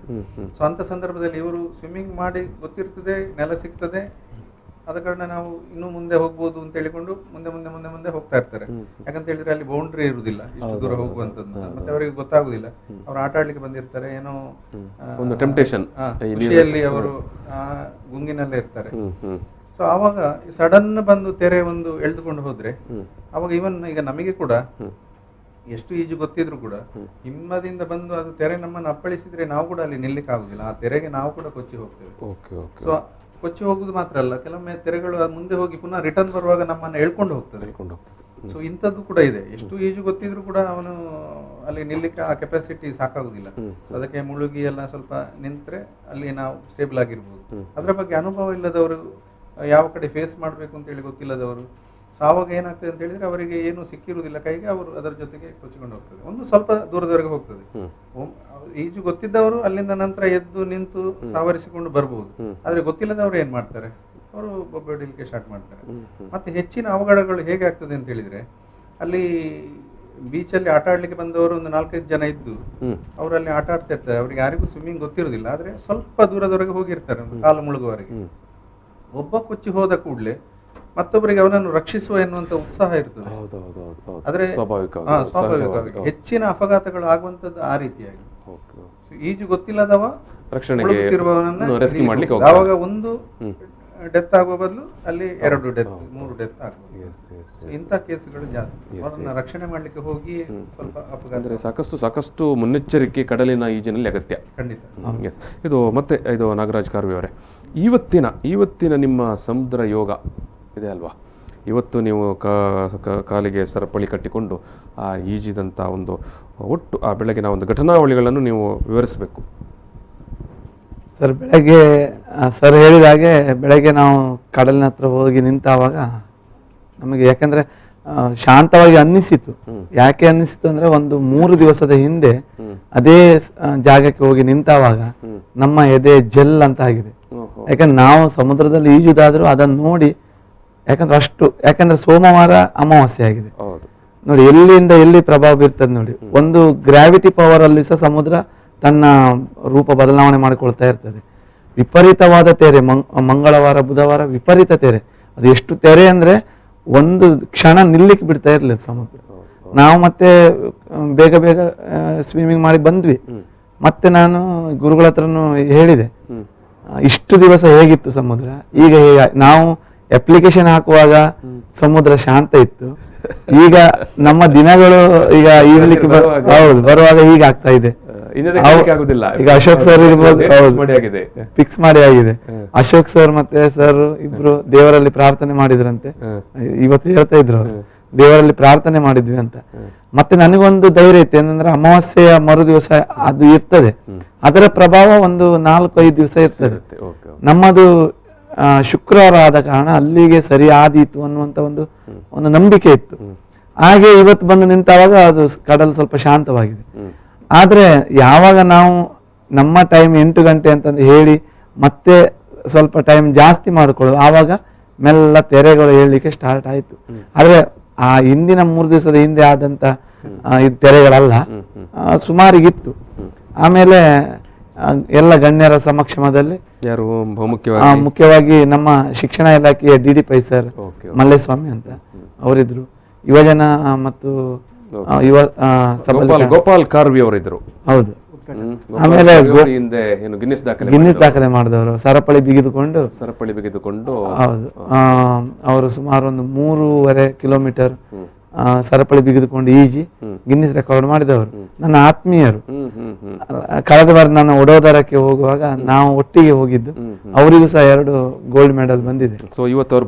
ಅವ್ರು ಬಂದಿದ್ರು, ಅವರ ಕೈಯಲ್ಲಿ ಒಂದು ದೀಪ ಬೆಳಗಿಸಿದ್ದೇವೆ ನಾವು. ಹಾಗೆ ಅವರು ಶುಭ ಹಾರೈಕೆ ಮಾಡಿದ್ರು. ಆಮೇಲೆ ಎಲ್ಲ ಗಣ್ಯರ ಒಬ್ಬರು ಗಿನ್ನಿಸ್ ದಾಖಲೆ ಏನು ಸಮಕ್ಷಮದಲ್ಲಿ ನೀವು ಇವತ್ತು ಇನ್ನೊಂದು ದಾಖಲೆ ಮಾಡಿ ಬೋಟ್ನಲ್ಲಿ ಅವರು ಕೂಡ ಬಂದಿದ್ರು, ಬೋಟ್ನಲ್ಲಿ ಸಹ ಬಂದಿದ್ರು. ಹಾಗೆ ಎಷ್ಟೊತ್ತಿಗೆ ಸ್ಟಾರ್ಟ್ ಆಯ್ತು ಸ್ವಿಮ್ಮಿಂಗ್? ಸುಮಾರು ಒಂದು 8:55 ಆಗಿದೆ. 9:20 ಸುಮಾರಿಗೆ ಅದು ಆಗಿದೆ. 25 ನಿಮಿಷ 16 ಸೆಕೆಂಡ್ 63 ಫ್ರಾಕ್ಷನ್ ಅಲ್ಲಿ ಅವರು ಈ ರೇಸ್ ಅನ್ನ ಕೊನೆಗೊಳಿಸಿದ್ದಾರೆ. ಆಮೇಲೆ ಸಹ ಹೋದ್ರು ಸ್ವಲ್ಪ, ಆದ್ರೆ ಅದು ಅಧಿಕೃತವಾಗಿ ನಮ್ಮದು 1 ಕಿಲೋಮೀಟರ್ ಎನ್ನುವಂತ ಸಾಕು ಅಂತ ಅವರೇ ಹೇಳಿದ್ರು. ಹಾಗೆ ಮತ್ತೆ ಅದು ಎಷ್ಟು ಹೆಚ್ಚು ಮಾಡಿದ್ರು ಕೂಡ ಅದು ಕೌಂಟ್ ಆಗುವಂತದ್ದು 1 ಕಿಲೋಮೀಟರ್. ಈಗ ಯಾವ ರೀತಿ ಇತ್ತು ತೆರೆಗಳು, ಯಾವ ರೀತಿ? ನಾನು ಪದ್ಮಾಸನ ಹಾಕಿದೆ, ಅವ್ರ ಗಣ್ಯರ ಸಮಕ್ಷಮದಲ್ಲಿ ಪ್ರದೀಪ್ ಸರ್, ಹೌದು ಪ್ರದೀಪ್ ಹೌದು, ಅವರು ಸ್ಪೋರ್ಟ್ಸ್ ಆಫೀಸರ್, ಅವರು ಲಾಕ್ ಮಾಡಿದ್ರು. ಲಾಕ್ ಮಾಡಿದಾಗ ಮತ್ತೆ ನಡ್ಕೊಂಡು ಹೋಗ್ಲಿಕ್ಕೆ ಆಗುದಿಲ್ಲ, ಯಾಕಂದ್ರೆ ಕಂಪ್ಲೀಟ್ ಲಾಕ್ ಆಗಿದೆ. ಇಲ್ಲಾಂದ್ರೆ ನಾನು ಅಲ್ಲಿ ಹೋಗಿ ಪದ್ಮಾಸನ ಹಾಕುವವನು. ಆದ್ರೆ ಇವತ್ತಿನ ರೆಕಾರ್ಡ್ಗೋಸ್ಕರ ನಾನು ದಡದಲ್ಲೇ ಲಾಕ್ ಕಾಣಬೇಕು, ಯಾಕಂದ್ರೆ ಅದರಲ್ಲಿ ಯಾವುದೇ ಪ್ರಕ್ರಿಯೆ ಕೂಡ ಕಾಣಬೇಕು. ಹೌದು. ಹಾಗೆ ಇವರು 2-3 ಜನ ಎತ್ತುಕೊಂಡು ಸ್ವಲ್ಪ ನೀರಿನವರೆಗೆ ಬಿಟ್ರು. ಅಲ್ಲಿಂದ ನಾನು ಸ್ವಿಮ್ ಮಾಡಲಿ ಸ್ಟಾರ್ಟ್ ಮಾಡಿದೆ. ತೆರೆಗಳು ಬರುದು ಜಾಸ್ತಿ ಅಲ್ಲ, 1-2 ಭಾರಿ ದೊಡ್ಡ ತೆರೆಗಳು ಬಂತು. ಆದ್ರೂ ನಮ್ಮದು ಕೆಲವು ಟ್ರಿಕ್ಸ್ಗಳು ಇದೆ. ತೆರೆ ಬರುವಾಗ ಅದರ ಒಂದು ನಾಲಿಗೆಗೆ ಸಿಗಬಾರ್ದು, ಇಲ್ಲ ಮುಳುಗ್ಬೇಕು. ಅದು ಎಷ್ಟು ಮುಳುಗ್ಬೇಕಂದ್ರೆ ಅದು ರೊಟೇಷನ್ ಮಾಡ್ತದಲ್ಲ, ಆ ಪವರ್ ಕಡಿಮೆ ಇರುವಷ್ಟರವರೆಗೆ ನಾವು ಅಡಿಗೆ ಹೋಗ್ಬೇಕು. ಇಲ್ಲ ಇದ್ರೆ ಅದು ಕಂಪ್ಲೀಟ್ ರೊಟೇಷನ್ ಮಾಡಿ ಬಿಸಾಡ್ತದೆ ಹೇಳೋದು. ಹಾಗೆ ಆ ಟ್ರಿಕ್ಸ್ ಅಲ್ಲೇ ಸ್ವಲ್ಪ ಇದು ಮಾಡಿ ಹೋದೆ. ಮತ್ತೆ ಒಂದು 4 ಮಾರು ಹೋಗುವಾಗ ಗೊತ್ತಾಯ್ತು ತೆರೆ ಇನ್ನೂ ಬರುವುದಿಲ್ಲ, ಇನ್ನೇನಿದ್ರು ನೀರಿನ ಪ್ರವಾಹವನ್ನು ಸ್ವಲ್ಪ ನೋಡ್ಕೊಳ್ಬೇಕು. ಹಾಗೆ ಹೋದೆ. ಮುಂದೆ ಹೋಗ್ತಾ ಇರುವಾಗ ಅಲ್ಲೊಂದು ಹಡಗಿ ಮುಳುಗಿದಿದೆ, ಅಲ್ಲಿ ಒಂದು ಹಡಗು. ಆ ಹಡಗು ಮುಳುಗಿದ ಆ ಜಾಗ ಹತ್ರ ಬರುವಾಗ ನೀರು ತುಂಬಾ ರಭಸವಾಗಿ ವಾಯುವ್ಯ ದಿಕ್ಕಿನೆಡೆಗೆ ಎಳಿತಾ ಇತ್ತು. ವಾಯುವ್ಯ ಅಂದ್ರೆ ಸುಮಾರು ಒಂದು ಉತ್ತರಕ್ಕೆ ಹತ್ತಿರವಾಗಿ ವಾಯುವ್ಯ ದಿಕ್ಕಿಗೆ ಎಳಿತಾ ಇದೆ. ನಾನು ಹೋಗ್ಬೇಕಾದ ಬಾವುಟ ಕಾಣ್ತಾ ಇದೆ ನನಗೆ. ಅಲ್ಲಿ ಹೋಗ್ಲಿಕ್ಕೆ ನಾನು ಪ್ರಯತ್ನ ಮಾಡಿದಷ್ಟು ಅದು ಆ ಕಡೆ ಎಳಿತಾ ಇದೆ. ಆದ್ರೂ ಈಜಿಕೊಂಡು ಅಲ್ಲಿ ಒಂದು ಸಮಸ್ಯೆ ಇದೆ ಆ ಜಾಗದಲ್ಲಿ. ಏನಂತ ಹೇಳಿದ್ರೆ ಅಲ್ಲಿ ನದಿ ಮತ್ತೆ ಸಮುದ್ರ ಸಂಗಮ ಸ್ಥಳ ಹತ್ರ ಇದೆ. ಅಲ್ಲಿ ಹೌದು, ಹೌದೌದು. ನದಿಯ ನೀರು ಎಷ್ಟು ತಳ್ಳಿಕೊಂಡು ಹೋಗ್ತದೆ ಸಮುದ್ರ, ಅಲ್ಲೆಲ್ಲ ಆ ರೀತಿಯ ಪ್ರಕ್ಷುಬ್ಧ ವಾತಾವರಣ ಇರ್ತದೆ. ಮತ್ತೆ ತೆರೆಗಳು ಹೆಚ್ಚು. ಅದೇ ಟೈಮಲ್ಲಿ ನಾವು ಪಣಂಬೂರಲ್ಲಿ ಹೋದ್ರಷ್ಟು ತೆರೆಗಳು ಬರುವುದಿಲ್ಲ. ಮತ್ತೆ ನೀರಿನ ಸೆಳೆತವು ಅಲ್ಲಿ ಕಡಿಮೆ, ಮತ್ತೆ ಆ ಕಡೆ ಹೋದಾಗ ಕಡಿಮೆ. ಇಲ್ಲಿ ನೀರು ತುಂಬಾ ಎಳ್ಕೊಂಡು ಹೋಗ್ತಾ ಇತ್ತು. ಆದ್ರೆ ಇವರು ಬೋಟಿಂದ ಸಿಗ್ನಲ್ ಕೊಟ್ರು, ಇಲ್ಲ ನೀವು ಅದನ್ನು ಮುಟ್ಟಬೇಕು, ನೀವು ಗೋಲ್ 1 ಕಿಲೋಮೀಟರ್ ದಾಟ್ತೀರಿ, ಆದ್ರೆ ಆ ಗೋಲ್ ಅನ್ನು ರೀಚ್ ಮಾಡಿ ಅಂತ. ಹಾಗೆ ಮತ್ತೆ ನಾನು ಅದರ ಡೈರೆಕ್ಷನ್ಗೆ ಈಡ್ಲಿಕ್ಕೆ ಶುರು ಮಾಡಿದೆ. ಅಷ್ಟೊತ್ತಿಗಾಗಲಿ 1 ಕಿಲೋಮೀಟರ್ ಹತ್ರ ಆಗಿದೆ. ಮತ್ತೆ ಸುಮಾರು ಒಂದು 200-250-300 ಮೀಟರ್ ಮತ್ತೆ ತಗೊಂಡು, ಅಂದ್ರೆ ಅರ್ಧ ಚಂದ್ರಾಕೃತಿಯಲ್ಲಿ ಈಜಿಕೊಂಡು ಹೋದೆ. ಈಜಿಕೊಂಡು ಹೋಗಿ ಮುಟ್ಟಿದ ಮೇಲೆ ನಾನು ಹೇಳಿದೆ, ನನಗೆ ಇನ್ನೂ ಶಕ್ತಿ ಇದೆ, 1 ಕಿಲೋಮೀಟರ್ ಈಜ್ತೇನೆ, ನಾನು ಮುಂದೆ ಹೋಗ್ತೇನೆ ಅಂದೆ. ಅವಾಗ ಅವ್ರು ಹೇಳಿದ್ರು, ನೀವು 1 ಕಿಲೋಮೀಟರ್ ರೆಕಾರ್ಡ್ ಆಯ್ತಲ್ಲ, ಇನ್ನು ಸಾಕು, ಇನ್ನು ದಡಕ್ಕೆ ಹೋಗುವ ಅಂತ ಹೇಳಿ ಅವ್ರಿಗೆ ಕರ್ಕೊಂಡು. ದಡಕ್ಕೆ ಯಾವ ರೀತಿ ಬಂದ್ರೆ ಈಜಿಕೊಂಡು ಬಂದರ? ಇಲ್ಲ ಇಲ್ಲ, ಇನ್ನು ದಡಕ್ಕೆ ಯಾಕಂದ್ರೆ ಅದೇ ಹಾಗೆ ಈಜ್ಕೊಂಡು ಹೋಗುದ ನಾನು ಮತ್ತೆ ಮುಂದೆ ಹೋಗುವಂತ ಯೋಚನೆಯಲ್ಲಿ ಇದ್ದೆ. ಆದ್ರೆ ಇವರು ಹೇಳಿದ ಕಾರಣ ಅಲ್ಲಿ ಸ್ಟಾಪ್ ಮಾಡಿದ್ದೆ. ಒಂದು ನಿಗದಿತ ರೆಕಾರ್ಡ್ ಮಾಡುವ ಏನು ಉದ್ದೇಶ ಇತ್ತು, ಆ ರೆಕಾರ್ಡ್ ಸಂಪೂರ್ಣ ಆಯ್ತು. ಆದ್ರೆ ಆ ಲಾಕ್ ಅನ್ನು ದಡಕ್ಕೆ ಹೋಗಿ ತೆಗಿಬೇಕು, ಯಾರ ಎದುರಿಗೆ ಹಾಕಿದ್ದೇವೆ ಅವರ ಎದುರಿಗೆ ತೆಗಿಬೇಕು. ಹೌದು, ನಾವು ನೋಡ್ತಾ ಇದ್ದೇವೆ. ಯಾಕಂದ್ರೆ ನೀವು ಇಲ್ಲಿ ವಿಡಿಯೋದಲ್ಲಿ ನೀವು ರಿಟರ್ನ್ ಬರುವಂತದ್ದು, ಹೌದು, ನಿಮ್ಮ ದಾಖಲೆಯನ್ನು ಪೂರ್ಣಗೊಳಿಸಿ ಹೌದು ಪದ್ಮಾಸನದಲ್ಲೇ ಕುಳಿತುಕೊಂಡು ಬರ್ತಾ ಇದ್ದೀರಿ. ಯಾಕಂತ ಹೇಳಿದ್ರೆ ಲಾಕ್ ಆಗಿತ್ತು, ಆ ಲಾಕ್ ಅನ್ನು ಬಿಚ್ಚಬೇಕಿತ್ತು. ಸಾಮಾನ್ಯ ಪದ್ಮಾಸನವನ್ನು ಒಂದು 5 ನಿಮಿಷ ಹಾಕಿದ್ರೆ ಏನು ಅಂದ್ರೆ ನೋವು ಏನು ಅನ್ಸಲ್ಲ. ಆಮೇಲೆ ಸುಸ್ತಾಗತ್ತೆ. 10 ನಿಮಿಷ ಹಾಕಿದ ಕೂಡಲೇ ಕಾಲು ಹಿಡ್ಕೊಂಡಾಗ್ತದೆ. ಒಂದು ಅರ್ಧ ಗಂಟೆ 3/4 ಗಂಟೆ ಎಲ್ಲ ಅಂದ್ರೆ ನನಗೆ ಆ ಇಡೀ ಪ್ರೊಸೀಜರ್ ಆಗುವಾಗ ಹೆಚ್ಚು ಕಡಿಮೆ 1 ಗಂಟೆ ಆಗಿರ್ಬೋದಲ್ಲ ಸರ್? 1 ಗಂಟೆ ಆಗಿದೆ. ಆ 1 ಗಂಟೆ ಅವಧಿಯವರೆಗೆ ನನ್ನ ಕಾಲು ಅದೇ 1 ಗಂಟೆ ಪದ್ಮಾಸನದಲ್ಲಿ, ಅದರಲ್ಲಿ ಕೂಡ ಒಂದು 3/4 ತಾಸು ಸಮುದ್ರದಲ್ಲಿ. ಹಾಗೆ ಅದ್ಭುತ ಅದ್ಭುತ. ಮನೆಗೆ ಬಂದು ನಮ್ಮ ಮನೆಯವರು ಕೆಲವರು ಪ್ರಯತ್ನ ಮಾಡಿದ್ರು, ಒಂದು 5-10 ನಿಮಿಷ ಪದ್ಮಾಸನ ಹಾಕಿ ಕೂತ್ಕೊಂಡ್ರು. ಮತ್ತೆ ಸಡನ್ ಹೇಳಲಿಕ್ಕೆ ಆಗ್ಲಿಲ್ಲ ಅವ್ರಿಗೆ, ಅಂದ್ರೆ 10 ನಿಮಿಷ ಹಾಕಿದಂದ್ರೆ ಅಲ್ಲಿ ಸ್ವಲ್ಪ ಮಸಲ್ಸ್ ಗಳು ಹಿಡ್ಕೊಂಡಾಗ ಆಗ್ತದೆ. ನಾನಲ್ಲಿ ಬಂದು ಲಾಕ್ ತೆಗೆದ ಕೂಡ ಎದ್ದು ನಿಂತ್ಕೊಂಡೆ. ಎಲ್ಲ ಹೇಳಿದ್ರು ಬೇಗ ಹಾಗೆ ನಿಂತ್ಕೊಳ್ಬೇಡ ಅಂತ. ಆದ್ರೆ ನಾನು ಫ್ರೀ ಆಗಿದ್ದೆ, ಯಾಕಂದ್ರೆ ಅಷ್ಟು ವರ್ಷಗಳಿಂದ ಅಭ್ಯಾಸ ಇದೆ ಅಲ್ಲ. ಅಂದ್ರೆ ನಿಮಗೆ ಇವತ್ತಿನ ಒಟ್ಟು ಆ ಒಂದು ಏನು ಸರಪಳಿಗೆ ಲಾಕ್ ಮಾಡಿದ ನಂತರ, ನಿಮ್ಮನ್ನು ನೀರಿಗೆ ಇಳಿಸಿದ ನಂತರ ನೀವು ಆ 1 ಕಿಲೋಮೀಟರ್ ಕ್ರಮಿಸ್ಬೇಕಂತ ಇತ್ತಲ್ಲ, ಮಧ್ಯೆ ಎಲ್ಲೂ ಕೂಡ ನಿಮಗೆ ಒಂದು ಚಾಲೆಂಜ್ ಅಂತ ಅನಿಸ್ಲೇ ಇಲ್ಲ? ಅಂದ್ರೆ ಎಲ್ಲೋ ನಾನು ಆ ಗುರಿಯನ್ನು ಮುಟ್ಲಿಕ್ಕೆ ಕಷ್ಟ ಆಗ್ಬಹುದೋ ಅಂತ ಏನು ಅನಿಸ್ಲೇ ಇಲ್ಲ ಎಲ್ಲೂ ಕೂಡ? ಇಲ್ಲ ಇಲ್ಲ, ಯಾಕಂದ್ರೆ ನಾನು ಅದೇ ಜಾಗದಲ್ಲಿ ಒಂದು 20 ದಿವಸದಿಂದ ಪದ್ಮಾಸನ ಹಾಕಿ ಹೋಗ್ತಾ ಇದ್ದ. ದಿವಸಗಳಿಂದ ನೀವು ನಿರಂತರವಾಗಿ ಅದೇ ಜಾಗದಲ್ಲಿ ಪದ್ಮಾಸನ. ಅಲ್ಲಿ ಎಕ್ಸ್ಟ್ರಾ ನನಗೆ ಇರುವುದೀಗ ಸರಪಳಿ ಮಾತ್ರ. ಸರಪಳಿ ಬಿಗಿದಿದೆ, ಆದ್ರೆ ನೋವು ಆಗ್ತಾ ಇರ್ಲಿಲ್ಲ. ಆದ್ರೆ ಆ ಕಲ್ಪನೆ ಮೈಂಡ್ ಅಲ್ಲಿ ಬರ್ತದೆ, ಸರಪಳಿ ಇದೆ, ಏನೋ ಒಂದು ಇದೆ, ಏನೋ ಒಂದು ಕಾಲಲ್ಲಿ ಇದೆ. ಇಷ್ಟು ದಿವಸದ ಹಾಗೆ ಅಲ್ಲ, ಮತ್ತೆ ಇಷ್ಟು ದಿವಸ ಅರ್ಧಕ್ಕೆ ಹೋಗಿ ಸಾಕು ಅಂತ ಅನ್ನಿಸಿದಾಗ ಬರ್ಬೋದಿತ್ತು. ಇವತ್ತು ಬರ್ಬಾರ್ದಲ್ಲ, ಅಲ್ಲಿವರೆಗೆ ಹೋಗ್ಬೇಕಲ್ಲ. ಆ ಗುರಿಯನ್ನು ಮುಟ್ಟೇ ಬರ್ಬೇಕು, ಮುಟ್ತೀನಿ ಅನ್ನುವ ವಿಶ್ವಾಸ ಇತ್ತು. ಗ್ರೇಟ್ ನೀವು ಗ್ರೇಟ್, ಅಭಿನಂದನ ಅವರು. ಇದು ಬಿ ಕೆ ನಾಯ್ಕ್ ಸರ್, ಇಂಥ ಒಂದು ದಾಖಲೆಗೆ ನಿಮ್ಮ ಶಿಷ್ಯನನ್ನು ಸಿದ್ಧತೆ ಮಾಡುವ ಪರ್ಟಿಕ್ಯುಲರ್ಲಿ ತಣ್ಣೀರು ಬಾವಿ ಕಡಲಿನಲ್ಲಿ ಸಿದ್ಧತೆ ಮಾಡುವ ಪ್ರಕ್ರಿಯೆಗಳು 20 ದಿವಸನೋ ಅಥವಾ ಲಾಕ್ಡೌನ್ ಅವಧಿಯಲ್ಲೋ ಹೇಗೆ ಯಾವ ರೀತಿ ನಡೆದಿತ್ತು? ಈಗಾಗಲೇ ಕಾರ್ಯ ಸರ್ ಹೇಳಿದಾಗೆ ಕೋವಿಡ್ಗಿಂತ ಮೊದಲೇ ನಾವು ಪ್ಲಾನ್ ಮಾಡ್ಕೊಂಡಿದ್ದೆವು. ಈ ಕೋವಿಡ್ ಬಂದು ಲಾಕ್ಡೌನ್ ಬಂದ ಕಾರಣ ಸ್ವಲ್ಪ ತಡೆ ಬಿತ್ತು. ನಾವು ಪ್ರಾಕ್ಟೀಸಿಗೆ ಸಹ ಮಾಡಲಿಕ್ಕೆ ಆಗಲಿಲ್ಲ. ಆನಂತರ ಈಗಾಗಲೇ ಇವರು ಹೇಳಿದಾಗೆ ನಾವು ಈ ಸಾಧನೆಯನ್ನು ಆದಷ್ಟು ಬೇಗ ಮಾಡುವಂತ ಹೇಳ್ಕೊಂಡು ಮಾಡ್ಬೇಕಂತಾದ್ರೆ ಪ್ರಾಕ್ಟೀಸ್ ಮಾಡ್ಬೇಕು. ನಾವು ನಿರಂತರವಾದ ಅಭ್ಯಾಸ ಬೇಕು. ಸಡನ್ ಹೋಗಿ ಮಾಡ್ಲಿಕ್ಕೆ ಎಷ್ಟು ಗೊತ್ತಿದ್ರು ಸಹ ಅಭ್ಯಾಸ ಇಲ್ಲದೆ ಹೋದ್ರೆ ಸರಿಯಾಗುದಿಲ್ಲ ಅಂತ ಹೇಳ್ಕೊಂಡು ನಾವು ತಣ್ಣೀರು ಬಾವಿಗೆ, ಅಲ್ಲಿ ಸ್ವಲ್ಪ ಜನ ಬೆಳಗಿನ ಹೊತ್ತು ಕಡಿಮೆ ಇರ್ತಾರೆ. ಪಣಂಬೂರಲ್ಲಿ ಬೆಳಗ್ಗೆ ಸಹ ಜಾಸ್ತಿ ಇರ್ತಾರೆ. ಇಲ್ಲಿ ಯಾವುದು ಡಿಸ್ಟರ್ಬ್ ಇರುವುದಿಲ್ಲ ನಮಗೆ. ಮತ್ತೆ ಅಲ್ಲಿ ಆಯೋಜಕ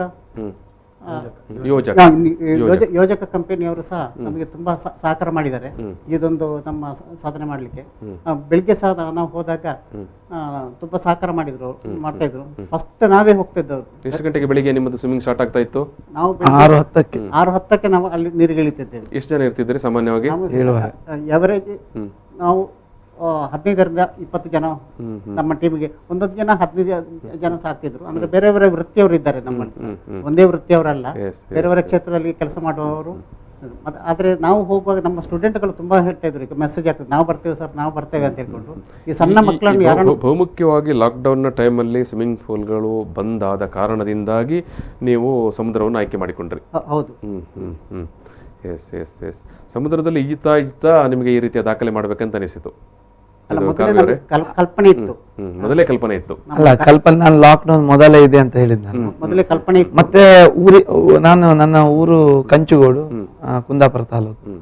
ಅಲ್ಲಿ ಪ್ರತಿ ಬಾರಿ ಊರಿಗೆ ಹೋದಾಗ 4 ದಿವಸ ಊರಲ್ಲಿದ್ರೆ ಒಂದು 3 ದಿವಸ ಆದ್ರೂ ಸಮುದ್ರಕ್ಕೆ ಒಂದು ಇಳಿದು ಬರ್ಬೇಕು. ಅಂದ್ರೆ ಸಮುದ್ರದ ಹತ್ರ ನೋಡದೆ ಬಂದ್ರೆ ಅದು ಊರಿಗೆ ಹೋಗಿ ಇಲ್ಲ, ಸಮಾಧಾನ ಇಲ್ಲ. ಊರಿಗೆ ಹೋದ ಅನುಭವ ಆಗುದಿಲ್ಲ. ಹೌದು. ಹಾಗೆ ಒಂದು ನೋಡಿ ಬರ್ಬೇಕು, ಸಮುದ್ರ ಹೇಗಿದೆ ಒಂದು ಟಚ್ ಆದ್ರೂ ಮಾಡಿ ಬರ್ಬೇಕು, ಒಂದು ಇಳಿದಾದ್ರೂ ನೋಡಿ ಹೀಗೆ ಸಮುದ್ರ ಅಂದ್ರೆ ಅಷ್ಟು ಪ್ರೀತಿ.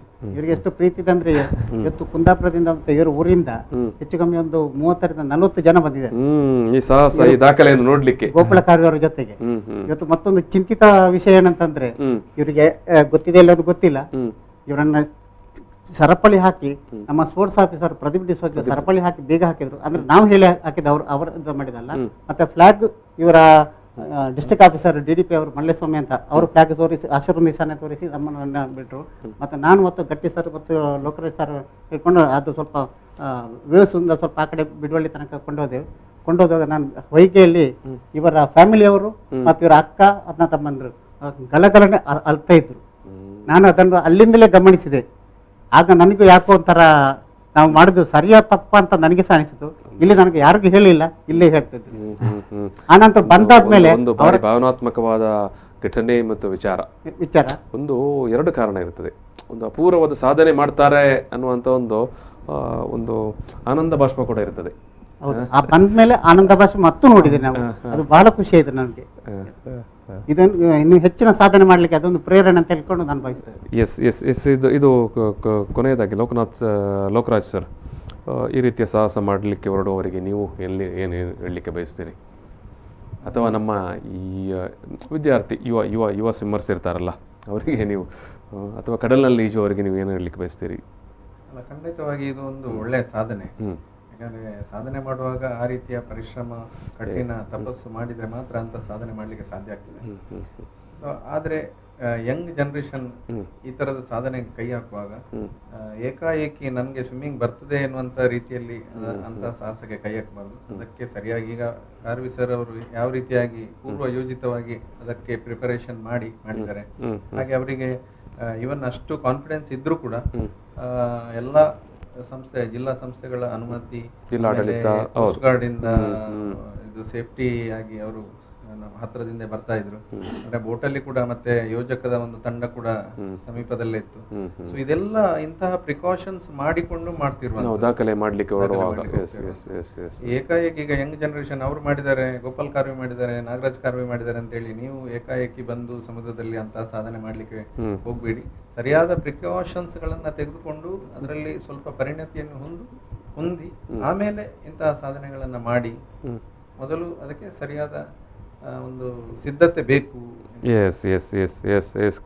ಕೊನೆಯದಾಗಿ ನಾಗರಾಜ್ ಕಾರ್ವಿ ಅವರೇ, ಮನೆಯವ್ರಿಗೆ ಏನು ಹೇಳಿದ್ರು? ಎಲ್ಲ ಮುಗಿಸ್ಕೊಂಡು ಸರಪಳಿ ಎಲ್ಲ ಬಿಚ್ಚಿ ಹಿಡ್ಕೊಂಡು ಅವ್ರ ಜೊತೆಗೆ ನೀವು ಮಾತನಾಡುವಾಗ ಅವ್ರಿಗೆ ಭಾರಿ ಖುಷಿ ಆಯ್ತು. ಭಾರಿ ಅಂದ್ರೆ ಅಷ್ಟೊತ್ತಿಗಾಗ್ಲೇ ಆ ವಿಡಿಯೋಗಳೆಲ್ಲ ಹೆಚ್ಚು ಕಡಿಮೆ ವೈರಲ್ ಆಗಿದೆ.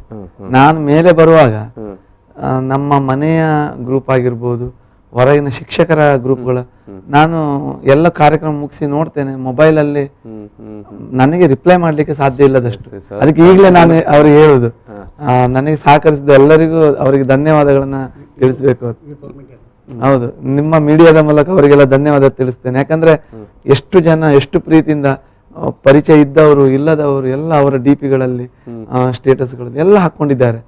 ಅದು ಅಂದ್ರೆ ಅದು ಅಪೂರ್ವವಾದ ದಿನವೇ.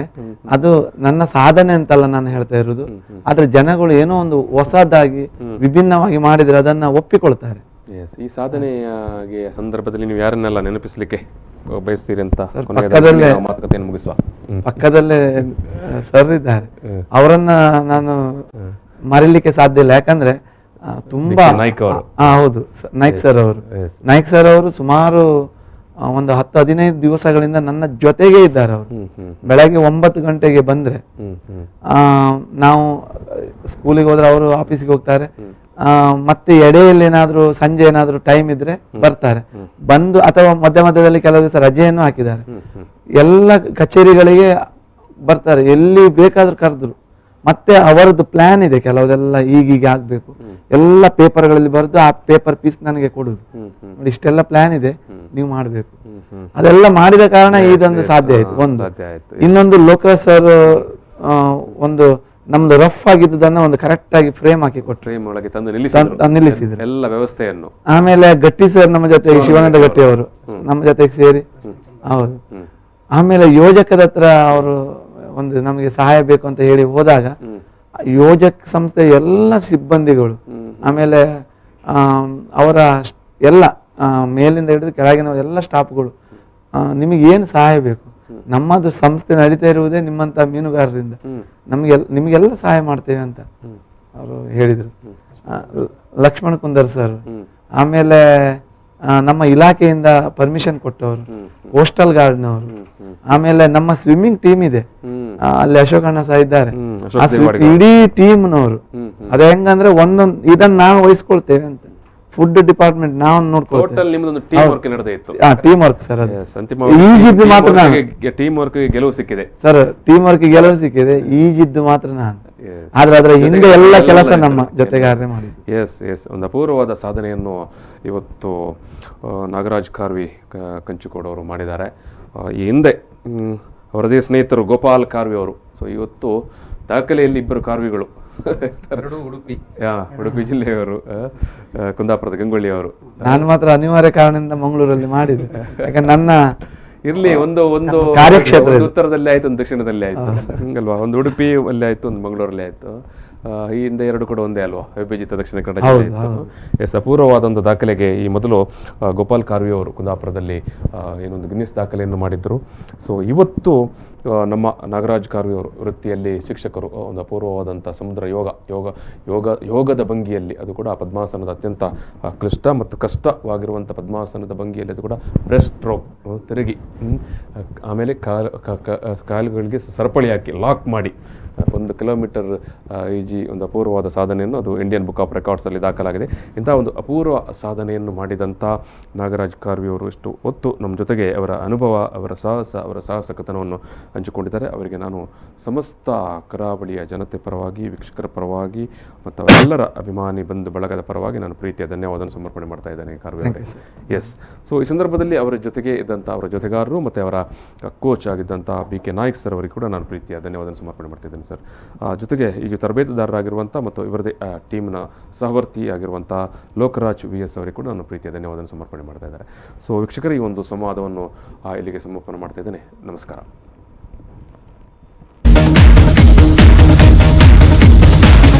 ಪ್ರಚಲಿತ ಈ ಕಾರ್ಯಕ್ರಮದ ಪ್ರಾಯೋಜಕರು ರೋಹನ್ ಕಾರ್ಪೊರೇಷನ್, ಸಹ ಪ್ರಾಯೋಜಕರು father Muller's charitable trust, SDM college Ujire, VK furniture and electronics.